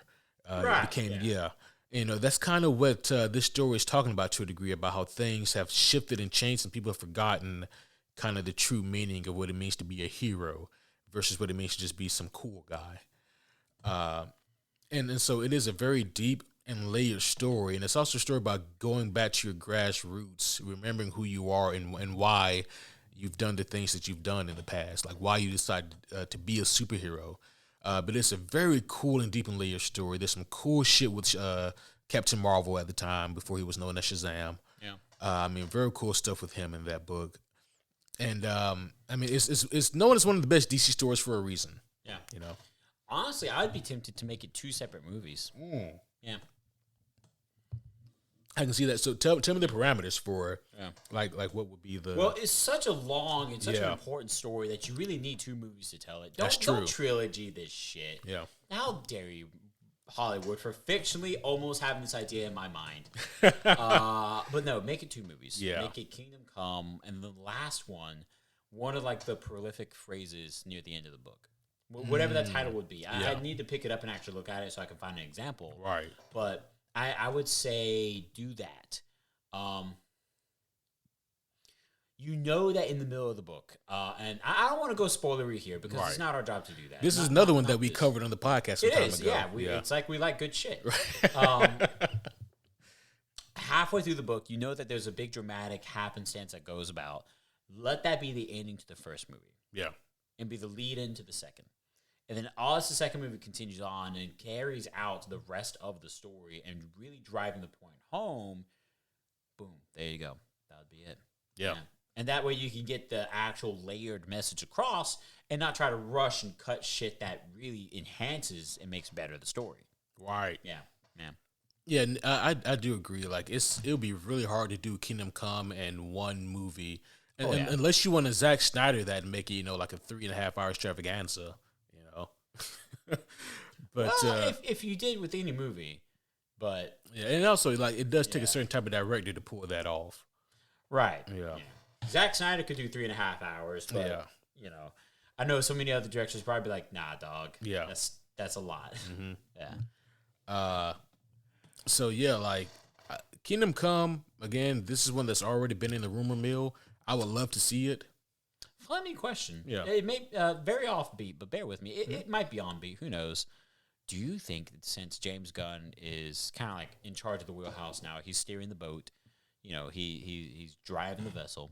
Do you think that that could be a catalyst to reintroducing Snyder? I'm realizing how dumb a question that is now because Snyder himself would probably be like, no. Yeah. I mean, things have changed hands so many times at DC that the people who really pissed Zack Snyder off probably aren't even there anymore. But I think that Zack realizes how much time and energy that would take. And to start over, I don't know if that's something he want to do. Yeah, that's fair. Well, I mean, in that case, give him this standalone movie that's in a separate verse. Give him Kingdom Come. Yeah. Theoretically, I could see him. Because I can trust Snyder to handle the shit and treat it with the reverence that the story deserves. Because it is a prolific and powerful story. Yeah. Let Snyder handle that. Because we know he's nerdy. We know he's got the chops to pull this off, too. Yeah. It could be dope. It could be like an appropriate swan song even to the existing cast had we the power to give it to them quick enough. To Gal Gadot, to Ben Affleck, to Henry Cavill, and let them be like, hey, this is our send-off movie. Yeah. That would be a great way to do it. Yeah. But yeah, Kingdom Come, I mean, that's such a heavy undertaking, and like for James Gunn to even hint at that is I mean, that's a very lot. It's a lot. It's a very bold approach. Very bold. But yeah, Kingdom Come, that'd be great one if they could do it. Oh yeah, sorry, I forgot. I was trying to find the tweet that James Gunn did. Okay. Yeah, but for the life of me, I have to pull it up later. I can't find it. But yeah, James Gunn, man, he's still doing a lot over there at DC. Obviously trying to keep himself busy and trying to restructure this whole thing. But yeah, in terms of like, I mean, so the interesting thing about Kingdom Come is that like because it's set in the future, technically, you actually have more freedom to play with that doesn't really hurt your current day canon, now that I think about it. Yeah. No, that works. I mean, you could get away with that technically. Yeah. And just ride that technicality the whole way through. Yeah. Yeah. Mm-hmm. There are also a lot of really interesting things they do in Kingdom Come. I'm pretty sure that we talked about this whenever we covered the actual story. By the way, you guys can check that out. It's a really good episode. But like, this is the first time that we see Damian Wayne is like a functioning human being. But fun fact here, he was not called Damian Wayne because that name wasn't created until like 8 years later by Grant Morrison. But you see the son of Talia al Ghul and Batman in this, and he's sitting at a table, and he has a name that like Zufanal al Ghul or something like that. I don't fucking remember. I'm sorry, I didn't understand that because Zufanal al Ghul. It's some crazy. It's some it crazy. sounds like you need some more whiskey over here, brother. It's some crazy name that translates to like head of the demon, kind of like Ra's al Ghul's name. Yeah. But also in this, we also see Red Robin for the first time. Except Red Robin is not Tim Drake as we normally know him as. The first time we technically see Red Robin is in the Kingdom Come storyline, and it is Dick Grayson who is Red Robin. Interesting. Yeah, and I could be incorrect, but I thought that this was the first time that we see the Golden Eagle armor that Wonder Woman wears. Again, that one I'm not 100% on, but I'm pretty sure. But just a couple of cool, interesting factoids here. But yeah, so if they do Kingdom Come, the cool thing is, again, they can technically keep it in canon. It's just in the future. And maybe Norman McKay, instead of being like there present for all of it, he's kind of like a time traveling assistant with the Spectre instead of him being current day, and he can kind of warn the Justice League about things to come if they go down that route. So yeah. I mean, he still need to be a preacher, but yeah, still need to be a preacher. Yeah, time traveling preacher man. I like it. Yeah. All right. Are we ready to go on to the next one? No, but yes. What were you looking for back there? I actually picked up the book. And I was actually trying to look for something worthy to be the second movie's title. Oh, like my brain can't. I feel like the second book has to end with that right there. Maybe like the introduction of Captain Marvel. That'd be cool. Yeah. And the rest of this, there's enough material to really make this continue on. Yeah. You can make a movie out of the rest of this. Yeah. Well, let me pause myself because that's not cut in half at all. Oh yeah, I mean it's true. Oh yeah, because no, that the image right there is like him having to make the big decision at the end. So yeah, no, actually, yeah, we have to go before that. Yeah. Running around these pages here, taking pause. There you go. Yeah. So right around there, that'd be cool. Anyways, other shit. All right, let's hop back over to Marvel for a second here. Yeah, so one that would be, this is something that I think that Marvel not only could do, but ultimately, I think that Marvel will eventually need to do this story. Okay. They need to do the Jonathan Hickman's Avengers story, specifically the Incursion.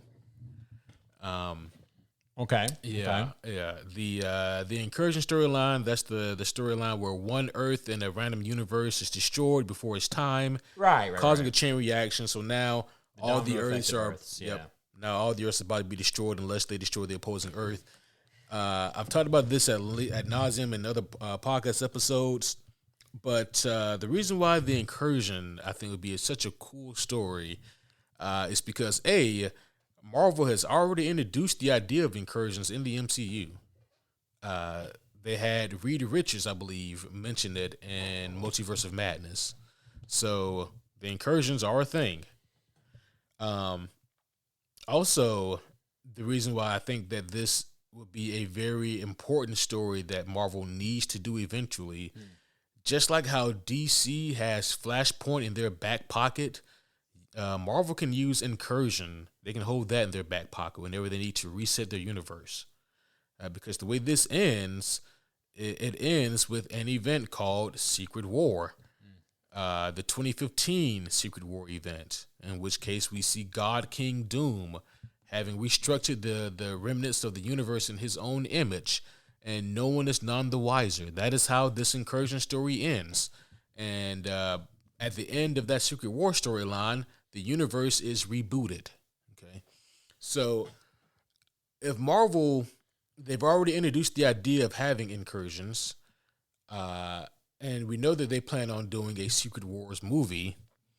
I definitely think that somewhere along the line, they need to include this incursion storyline if they want it to go smoothly, or if they ever plan on rebooting their universe. I agree, only if they drop the word incursion at least twice a scene.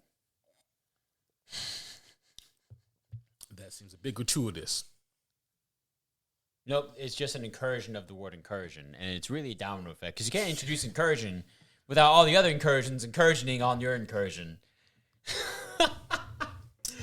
I'm having fun with it. Okay, serious thought. I think that'd be pretty cool. I hold no value to the mention of incursion in Doctor Strange Multiverse of Madness. But because the concept is already introduced, they could use that. I don't want them to relate it back to Multiverse of Madness at all. I'd rather them just move forward with their own organic story. Is there a difference, though?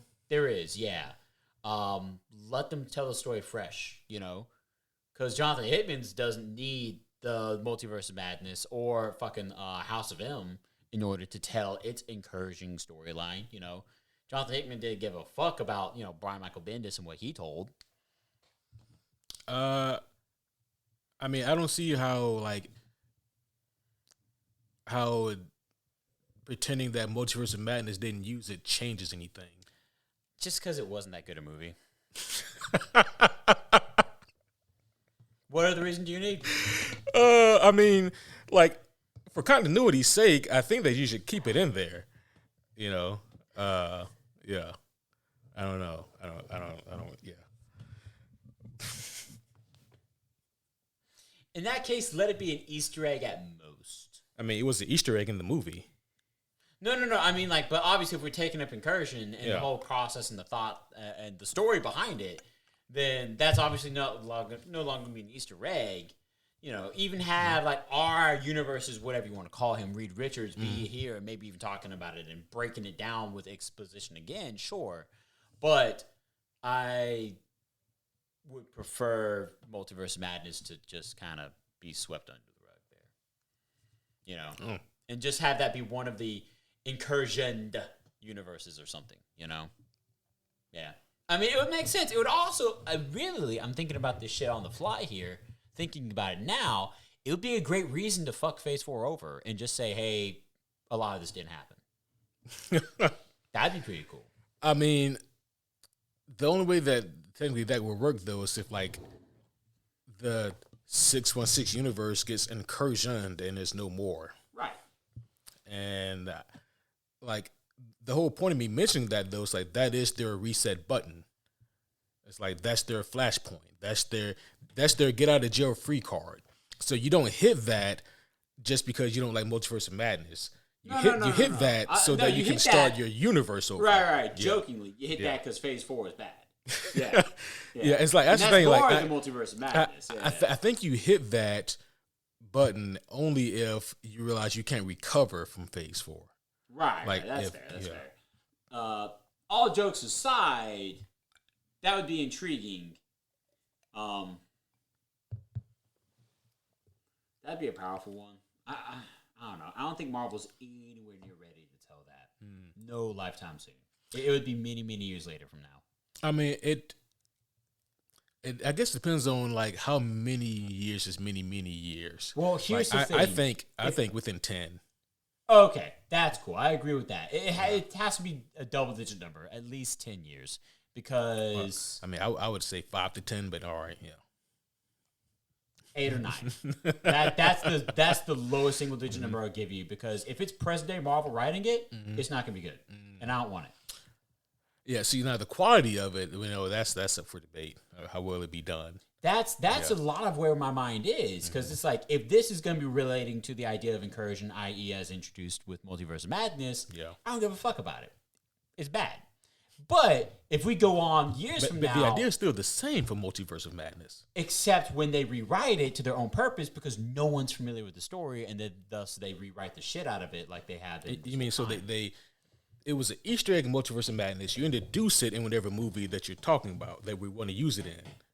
So, I I think it's kind of like the same thing with like in Endgame. They say, "Oh man, there's earthquakes off the coast of blah blah blah." In the back of our heads, we're all thinking that's the Easter egg for Atlantis. Right. And then like, so what we got in Endgame doesn't add to or take away. No. It's the same thing here with incursion. We should just drop the word incursion. Sure. Yeah. But that's us hoping that years down the road they actually try to use it well. Yeah. And not rewrite the whole idea of what the incursion is. Yeah. I don't know where that comes from though. Like why they would do that. Just because they've been doing a bad job of it of recent. And I would want to give them more time to get their shit together and plan it out better. You know? Because, again, the quality would be shot. Yeah. In other words, just a synopsis and really, like, bring home my thoughts. Don't rush that. Give it time to steep and then tell the story later on, you know? Like you mentioned earlier, whenever we are ready for a potential resetting of some kind. That's cool. Give us plenty of time. Let us keep going. I just don't think Marvel could handle that story anytime soon.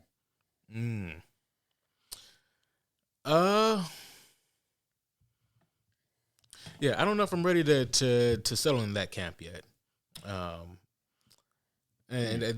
Just because like Phase 4 was not a good phase, but again, I don't know yet what Phase 5 holds. Right. Yeah. Hopefully it's better. That's what I'm hoping. Yeah. And hopefully that's the beginning of a better phase, and then Phase 6 will be even better than Phase 5. Right. And we just keep going back up to what we knew.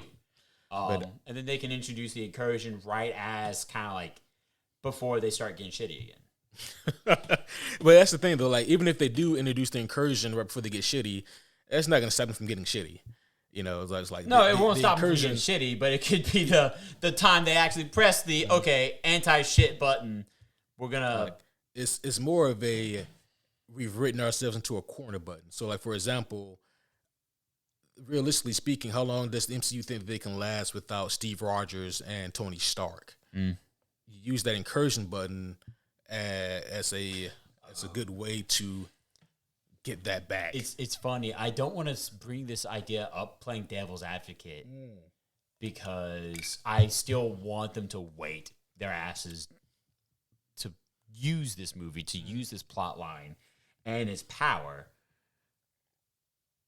But oh shit, that'd be interesting. You'd have to wait 10 years. But then it's like, could Robert Downey and our boy Chris Evans even reprise their roles? In 10 years? Yeah, dude. So there's your pros and cons right there. Going on that frame of reference you're talking about, i.e. how long could it last without Cap and Iron Man? That's a fair question. Yeah. They're great characters. We love them. They became household names, you know. 1 decade later, everybody knows who those guys are, you know. Right.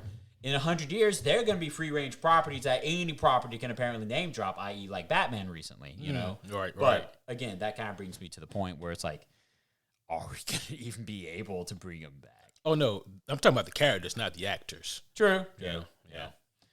Oof. In that case, you had a whole nother problem on your hand. You got to get an audience like, you got to, kind of like what they first did with James Bond. Like, okay, we're going to replace James Bond. Yeah. All the audience, what the fuck do you mean we're going to replace James Bond? You know? So, that'd be fun. That'd be a chaotic time. It was super chaotic. And for Marvel, I think, and it's not even just for Marvel, it is a necessary evil. You know? Yeah. It's the price we pay if we want to continue to see these fictional characters on screen. Right. We got to see it with Batman. Yeah. What's the difference? Yeah. Like, could you imagine we stopped getting Batman movies just because Michael Keaton didn't want to do them anymore? You know? That would be terrible. Or what if we never get another cartoon animated Batman because Kevin Conroy passed away? Yeah. No more. We're done. Yeah. And it's like, and again, it goes back to a fucking lesson I wish Marvel would learn. Like, it fucking sucks, but the legacy of the Batman needs to be carried on. I'm referring to Black Panther, by the way. Yeah, I knew. Yeah. I could pick up what you're putting down. Yeah, you can pick up what I'm putting down. Yeah. So let's do another Marvel one here really quick. And this is one that I think that we can really work together to help finally get right. You have a lot of faith in us. I appreciate that. I do. Okay. That's because we can't do much worse than what's been done. Jesus Christ. Okay, Kevin, let's do a proper let's do a proper Weapon X movie. Oh Jesus Christ! Give me an R rating. All Phase right. 1. I need an R rating. It needs to be rated R. Hell yeah. I think that you do it based off of the Barry Windsor Smith story that we covered some time ago. That actually takes you through the journey of Wolverine being captured and then taken to the facility. Yep. And where he is the monster in the lair. This isn't the actual physical book that you had, is it? Yeah, I had it in it's in the that one. That one. That was so good, right? Good. We read that shit. Oh yeah, when I was in middle school. Yeah. No, it was based off of that's right. The book was based off of the comic book, but same thing. Yeah, dude, so fucking good. And yes, that's exactly what the goddamn thing I want to see on screen is. Yeah, because that book was so good, so good. Yeah, Quentin, that book was so good, homies, so fucking good. I wish we could post a picture of the book with this episode so homies can be like, oh, that's the book. I gotta find that. Whether it's in graphic novel or book form, it's an exceptional story. Yes. Yeah, I agree. Done. Right. Yeah. Pepper in your other characters you want. Give us name drops of Omega Red. Mm-hmm. Give us some Creed. That'd be awesome too. Right. I see it. I love it. Give it. Yeah. Or Dr. Cornelius, Carol. Yeah. You can give us all of those guys. Hell yeah. And here's the thing, like it'd be cool if you name drop an Easter egg, but you also don't even have to, because like the only notable comic book character that we need is, like you said, what's his name? Carol Hines, Dr. Cornelius, the nameless professor, and Logan. Like that's all we need, and it makes for such a great horror story where Logan is the monster, and like the gratuitous process of seeing the adamantium bonding happen, and them learning that he's not just some tough guy, like he's something else. Yeah. Oh my gosh! Like why is there adamantium building up in his hands? Holy shit! Mm-hmm. I mean, there would be a phenomenal and to me, and I think to you too, it's the definitive telling of Wolverine becoming that Weapon X monster. Yes, dude, so fucking good. It's the death of James Howlett and the introduction of Logan. Yes. That's what the fuck. Mm-hmm. Like, that's Weapon X. If you can't give that to me, then how dare you? Right. Yeah, and don't even try. But man, I think about that Wolverine Origins movie and trash. Now I'm extra mad at it because we're talking about the opposite, the antithesis. Right. The perfect Weapon X story told versus what we had. Yeah. Two very different extremes. Yeah. It really is. And then I don't even know if you remember this, but do you remember X-Men Apocalypse? Jesus Christ. No, I don't want to remember that. Remember when they just happen to wander upon like the Weapon X facility, and we see Wolverine there, and he finds Jean Grey, but he doesn't kill her because reasons. And then he wanders off. That was the one redeeming, like, visual scene in that whole. That was a cool visual scene. Hugh Jackman and all to get up. Yeah, it was. They'd have to retcon that hard, but yeah. Oh yeah. Remember when we thought Jennifer Lawrence could be a good mistake? I thought that for like one movie. Yeah. Remember when for some reason we let her come back in Apocalypse? Remember when she recently said that she was the first female action protagonist? Get the fuck out of here! What the fuck? I don't want to kill her for this because the internet has already the internet has already killed poor Jennifer for this. And I'm giving her the benefit of the doubt, and I'm saying that she misspoke. Jennifer, I believe that you misspoke. I believe she was drunk.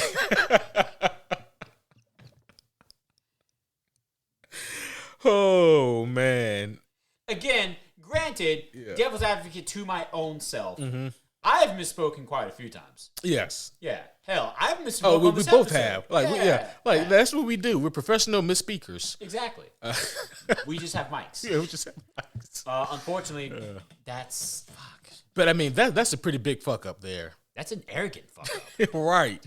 That's right. the worst part of it. Is that I was the first. Like, no, the fuck you weren't. Yeah. Jesus Christ. Yeah. Oof. Anyways, I'm like, man, you're not even the best Mystique. Where do you get that from? Right. You're not even the best mistake. Anyways, what's next? Yeah. What you Okay. got? Yeah. Yeah. Fuck Weapon X, do it. Based it off the book and or the graphic novel.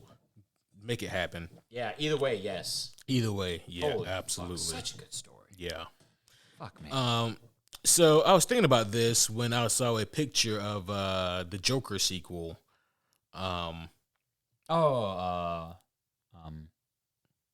the Phoenix one. Yeah, Joaquin Phoenix. Yeah, Joaquin Phoenix. Yeah, right. we were just talking about X-Men. I was like, the Phoenix Force and Joker.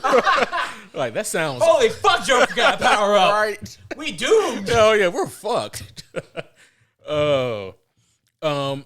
But yeah, I was thinking about that, and I was like, I think that's the movie that virtually, I mean, everyone was disturbed by it, rightfully so. Yeah. But it's a I phenomenal. liked it. It's a phenomenal movie. Of course, my gripe with it, I wish they had just called it something else and took the DC logo off of it. Right. I remember that argument. Yeah. Yeah. And it's not wrong.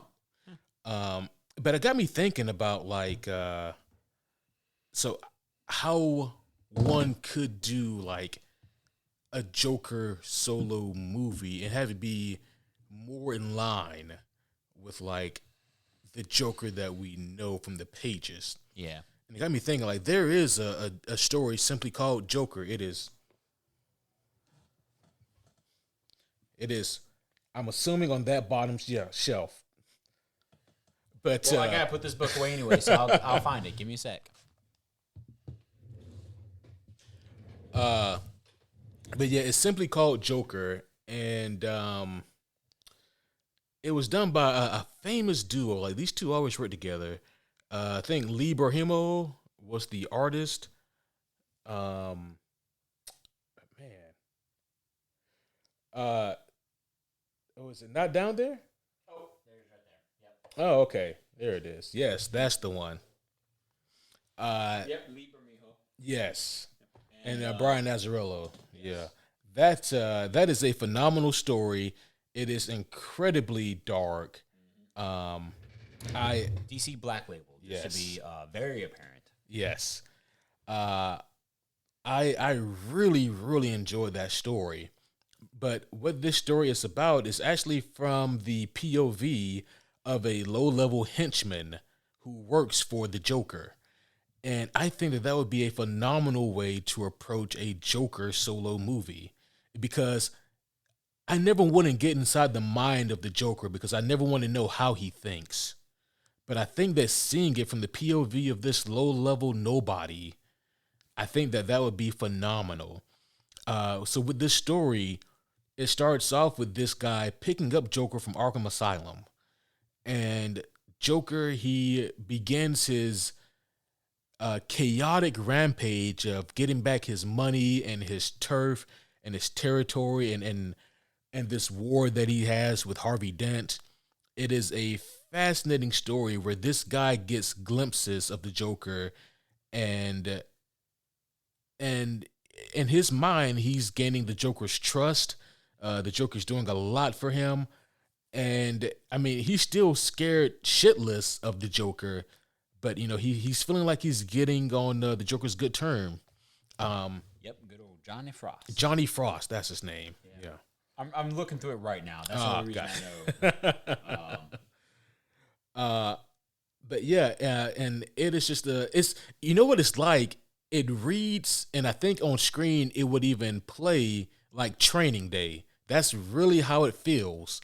It feels like the Gotham City version of Training Day, but instead of Denzel, you have Joker, and instead of Ethan Hawke, you get Johnny Frost. So throughout the course of this story, you see Joker continuously ramp up his chaotic craziness, and before it comes down to like this In Batman, by the way, Batman doesn't show up until the very end of the book. Right. But yeah, I think that is that's how I would try to approach a Joker solo movie. Simply because you get to see the Joker from a different angle, and every time you get a question answered about the Joker, you get two more questions because you don't know why he's doing this next thing. You don't know why you see Joker laughing right here. You don't know why you see Joker crying with Harley Quinn. You don't know why you see Joker mad at this person who seemingly did nothing. But then maybe you find out later on one or two of those questions. Yeah, very visceral story. I was just kind of flipping through to remind myself, and that would be a good one. Yeah, because that would be such a way to show Joaquin's Joker, all jokered and grown up. You know, much more developed, much more deeply steeped in what really makes him that insane clown prince of crime. Yes, rather than what we got. Which wasn't bad. Again, great movie. Yeah. Not necessarily Joker yet. Yeah. How much faith do you have in the sequel? It's going to be a good movie, but I don't know if it's going to be a Joker movie. Well, I mean, aren't they saying it's going to be a musical? Like it's a musical. With Lady Gaga is playing Harley, and the reason it's a musical is because it's from her POV or something like that. I'm out of beer. How much money did they have to pay Todd Phillips? I mean, because if I made a movie as good as The Joker, I wouldn't dare touch a sequel with a 10-foot fucking pole because I'd be like, I can't top that, So they would have to back up the Brinks truck for me to do it. And then to go this different direction. First off, Lady Gaga as Harley Quinn is an interesting move. I definitely don't mind it because Margot Robbie's like our fun Harley. She's like the whimsical, silly, kind of like the crowd fave Harley, But we need the criminal Harley. Agreed. Yeah. Which that's not Margot. Exactly. Yeah. That's not Margot. That's never been her. Yeah. This could be the dark criminal Harley. Yeah. Even dare say like the sex appeal Harley, like first time we see her, she's on a fucking pole. Yeah. Let's be honest. In this book, and is what I'm referencing. So people going back to their Batman the Animated Series episode. They're like, what the hell? Yeah, like really looking for that shit, deep cutting. It's like, we know she made a reference to riding Joker's Harley, but come on. No, not what I'm talking about, guys. But I have faith Lady Gaga could do that. Yeah. Easily. She's not a bad actress. Not at all. She's very great, very talented, great musician even. Oh, yeah. Musical's such a weird direction to take this. I don't know. It'd have to be, I don't know. It need a tasteful touch to make it make sense to me. Yeah. Yeah. Agreed. Yeah. That's one of those where I have like this real curiosity to see how this turns out, So yeah, I was just curious to get your thoughts on that. Yeah. I'm worried. I'm gonna go see it. It's probably gonna be a good movie, but I wonder how good the soundtrack will be. Holy fuck! The soundtrack, it has to win Best Sound of the Year at the Homies, right? It's gotta. Yeah. If it's the only comic book musical I would have thought of. Yeah. If it doesn't win, then things went really bad. It's lead-in track, Puddin'. Yeah. There you go. Yeah. All right. Oh, it's gonna be dark, dude. It's gonna be like fucking, like daggum Danny Elfman and daggum fucking Tim Burton had a baby together in the fucking orchestral pit. Oh. Yeah, dude. Yeah, you need to get somebody to score that movie properly. Yeah, Danny Elfman, dude. He's the guy. He's the one who's like, hey, you want some dark shit? I got you. You want dramatic dark? That's someone else, But you want dude. Fuck. Yeah. This is another one here that we have to do. This may be the last one we do for the night. Save more for the sequel. Yeah. Dun, dun. So I was trying to decide which one to end this one on here. It's going to be a DC one. Sure. But man, which one do I want to go with? I don't know. I'm gonna keep reading Joker while you wait. Yeah, I've got it right here. It's like, this is a damn good book. All right. We will end this episode by discussing. Man, it's like one is more likely to happen, but one is such a good story. All right, fuck it, we're doing it. We're gonna end with both the character and the story. Okay. Jason Todd Under the Red Hood, live action.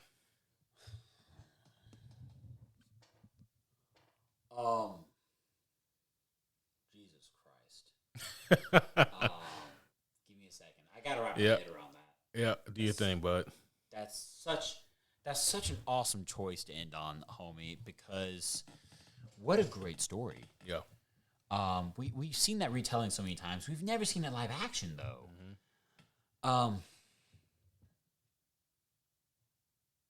You got to start with him adult, right? Yeah. And flash back to the childhood. Yeah. And again, like the graphic novel is phenomenal, but the movie did such a great job of adapting it. Yeah. I love the way it starts with Batman racing to get to Jason, and it being intercut with Jason being the young Jason, obviously being beaten by the Joker with that crowbar. And then Batman getting there too late. Their prime opportunity to do this was when they still had Ben Affleck locked and loaded. Oh my gosh, yes. Who would you got to be Jason? It's so hard to. A part of me liked the idea still of Jensen Ackles, but it's like he might be a little old for it. Yeah. Not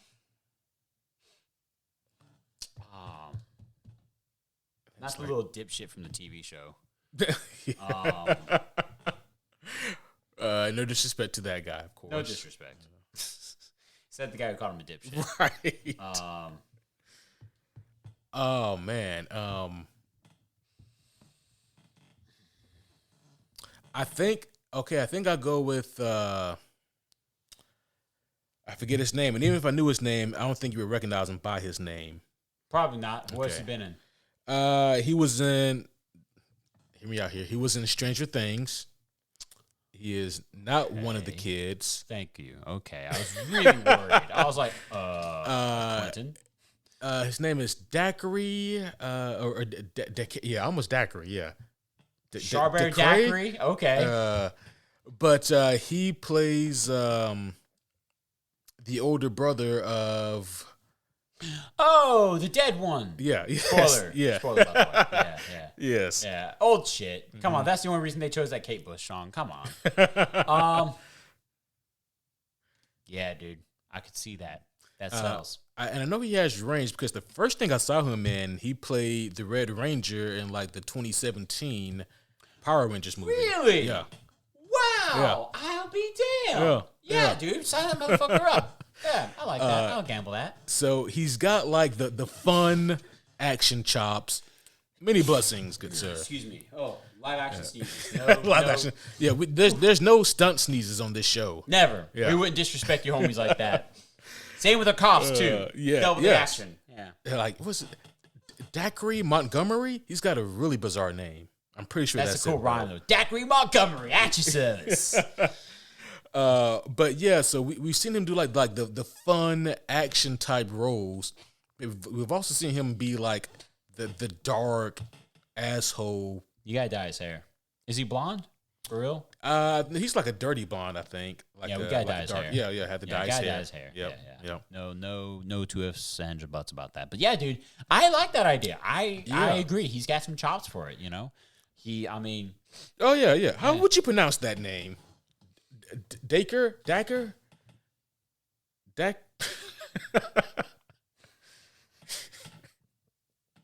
had to look at. So the good news is, homie, I'm right. But the bad news is I don't know about my pronunciation at all.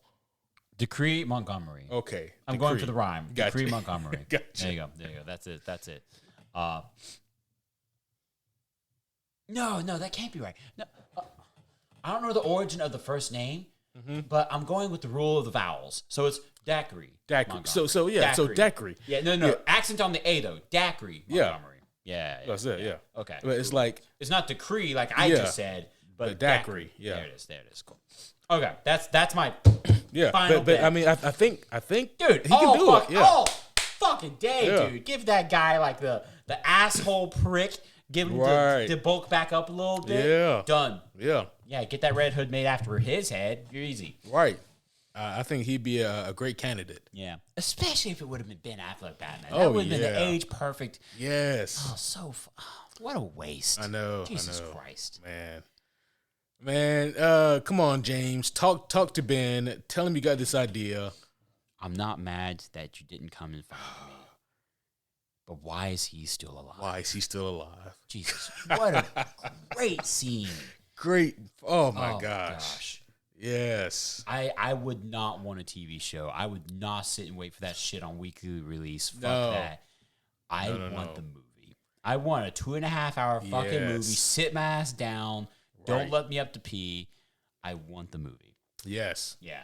That would be that story right there. That would be phenomenal. It would be so good. Yeah. So good.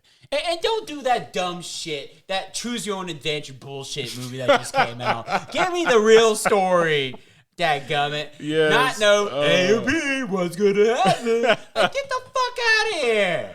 Oh, yeah. DC Animated went through a rough patch there. They really did. That was... We got like that was weirdly creative and enjoyable, but you're never gonna watch it again. Yeah, it's like, okay, I went through all the selections. Yeah, some of them were pretty fun, but yeah, I'm good here. The Red Hood trained Damien in his own way. Like, right. Get the fuck out of here. So I was thinking about this because it's Hollywood. Yeah. If they were to do like an Under the Red Hood movie, that also means that they don't have to, but they would probably also include Nightwing as well, because Nightwing is a part of the story for like the first half. Yeah. And I was thinking about something. I'm like, you give us a good 2.5, 2 hour and 45-minute movie, you can really play with some fun stuff. Yeah. And maybe make a few additions that don't take away, but could add to Nightwing's story about this. So hear me out here. Yeah, let me hear it. So in the realm of this movie that we're building, yes, this awesome fictional movie, the reason why Batman is late to save Jason in this sequence of events is because he was too busy stuck in a fight damn near to the death with Deathstroke. Different. Okay. Yes. Okay. And he barely makes it out of this fight with Deathstroke to go save his surrogate son. He's too late. Right. Son number 2. Yep. Yep. Fast 4 years later, we have the current day events. We have Nightwing, who is cracking jokes at Bruce as he normally does. But we have Nightwing, who is carrying his own trauma from his own battles with Slade. Okay. You know who I'm easily seeing as Nightwing? Who? Honestly, I'm surprised at my own self. The spitfuck who's playing Nightwing in the Titans show. I would give him another shot. I'd give him another shot too. Yeah, like that's actually one redeeming actor. Yeah. Fuck their Raven. Fuck their Beast Boy. They don't even That's have a just weird. cyborg yet. Yeah. It's just bad. But they're Nightwing. I would give him another shot. A good shot of faith. Like, all right, now be Damien. No, fuck. Be actual fucking Nightwing. Dick Grayson. Yeah. Dick Grayson. Let's see your charisma here. Let's see your comedic timing. Yeah. Let me see your actual acting chops and not everyone trying to be Edgelord. Right. Season 1. Fuck Batman. Right. Get the hell out of here. Yeah. Let's see you. Yeah, actually be Dick Grayson. Yeah. I give him that shot because I mean, if nothing else, he damn sure has the look. He does. Exactly. That's why I'm like, yeah, do it. Yeah. You know? He's already got the choreography down. Oh, yeah. Yeah, so it's like, yeah, come on. We know he fits the suit. Yeah. Just use the same suit even. I don't care. Right. Yeah, save the budget. Yeah. But yeah, okay, so I like that. He's got his own PTSD from Slade. right. Yeah. And we know the way that Red Hood, especially in those early days, the way that he would focus and fight, he bring in other distractions. I say that he hires Deathstroke. I have one more job for you. I want to kill the bat, but I want you to kill the bird. Oh, that'd be cool. That'd be cool. I could see it. Oh, that would be tricky because fuck, man, Slade. Mm-hmm. I mean, roll the dice which day of the week it is, and that's who wins. You know? Yeah, because that's like Slade would kill some Nightwing, but Nightwing could incapacitate some Slade another day. You know? Right. So, and admittedly, I think that like the moneymaker fight in terms of choreography, you have to give that to Slade and Nightwing. Because they're your action and some drama. Yeah. But Batman and Red Hood, that's your drama. That's Yes. That's good. That's good. That's where I would go with that. And that's where you can change the story just enough where it's your own movie, so that way you're not retelling the exact same story, because for some reason we hate that. So yeah, that could work. Right. That could really sell. Yeah. Now I'm sad that it won't happen. Yeah. Because now that we came up with it, it won't happen. That's how this goes. That's how this goes. I'm sorry. That's pessimistic as fuck. But yeah. It would be nice if one of these came true, but it would be really nice if this one in particular. Yeah, this one in particular. Yeah. Maybe the Hulk one, where we damned the other Hulks. That'd be interesting to see have happen. I feel like that's just for spite, though. Like, this is good, but just for spite. It'd be comedic spite, because I'd be like, wow, they really did it. They killed two other Hulks. Oh, shit. Yep. Well, we know we'll never get like an actual Old Man Logan story. They're not gonna listen. If they don't want to kill a Hulk, they're not gonna have him fuck another Hulk. My cousin was the only one. Oh yeah. Mark Miller, you sick son of a bitch, you. Mark Miller, you sick son of a bitch. Oh man, like, what did I do? You know what you did. You know what you wrote. Exactly what you wrote, you sick fuck. you inbred. Oh, the Hulk gang. Man, why are all the Hulks in this story so fucking off? Oh. Yep. I'll do it. So Bruce fucked his... Oh, okay. Wow. Yeah, I was about to take it down a step further. You know, fuck, I'm going to take it there. We're about to wrap up. I've always wondered, because thank God we never see it, but was it consensual, you think? Buddy, Kevin, I asked you a question. Buddy, I'm done. I'm going to bed. I mean, because it's like... Right, stop this right now. I should. Stop this right now. Because I'm like, Bruce goes crazy, becomes Maestro. I see him going down that dark path. But Jennifer, she would never, right? If he becomes Maestro, and as far as I'm aware of, she never gains a Maestro form. Buddy, this is weird. I don't want to talk about this. Under the Red Hood, coming to a theater near you. Produced by Quentin and Kevin. Yeah. Produced by the superhero homies. Produced by superhero homies.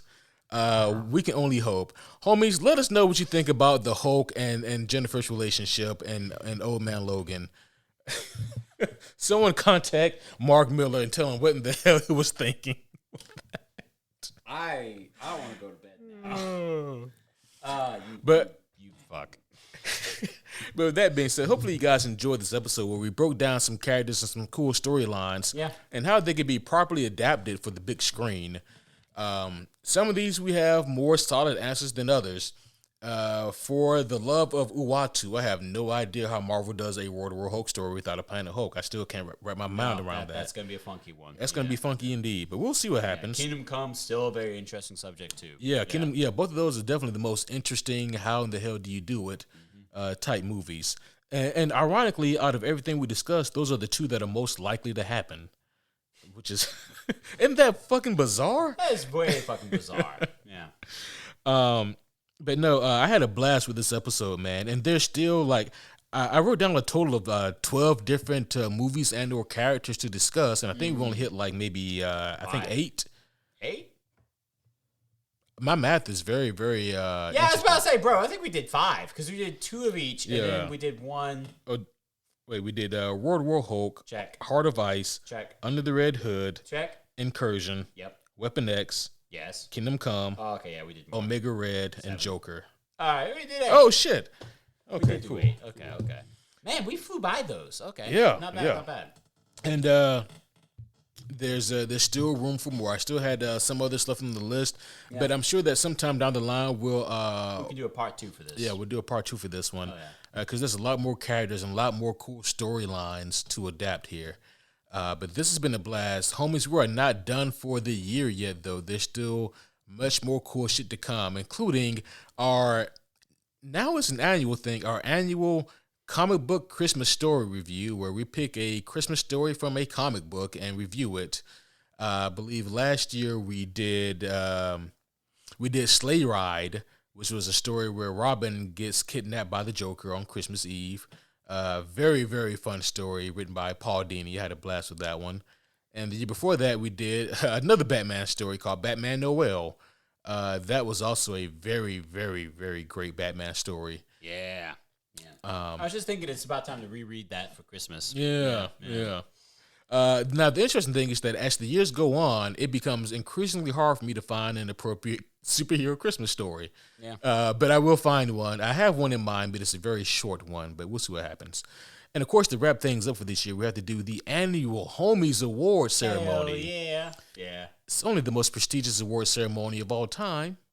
So be there or, be somewhere else doing something not nearly as cool. I think that's how that goes.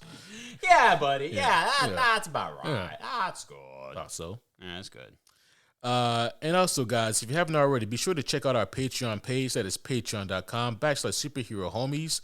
That way you guys can get access to all of our cool content that is non-superhero related, where we talk about movies and TV shows and video games and whatnot that are in the same tone of our normal conversations, but we're speaking about things that are non-superhero related. Still nerd-based, though. There's a lot of cool content there. And again, that is superhero homies. That's patreon.com/superhero homies at gmail.com. I just combined our email address and our Patreon. Wow, you really did. I was just kind of like, wait, what the fuck? That was impressive on a very, very glitch level. Yeah. You broke you were off the matrix for a second. I was, yeah. Superherohomies at gmail.com for the email address. Yes. And of course, patreon.com/superherohomies at for our gmail.com. Patreon. No, what? No, damn it. Son of a bitch. I cooked the table. What Kevin said. Happy to help. Yeah. But that's going to be all for this one, guys. Thank you guys again for listening in. We will talk to you again soon. But until then, my name is Superhero Homie Q. And of course, I am Superhero Homie Kevin.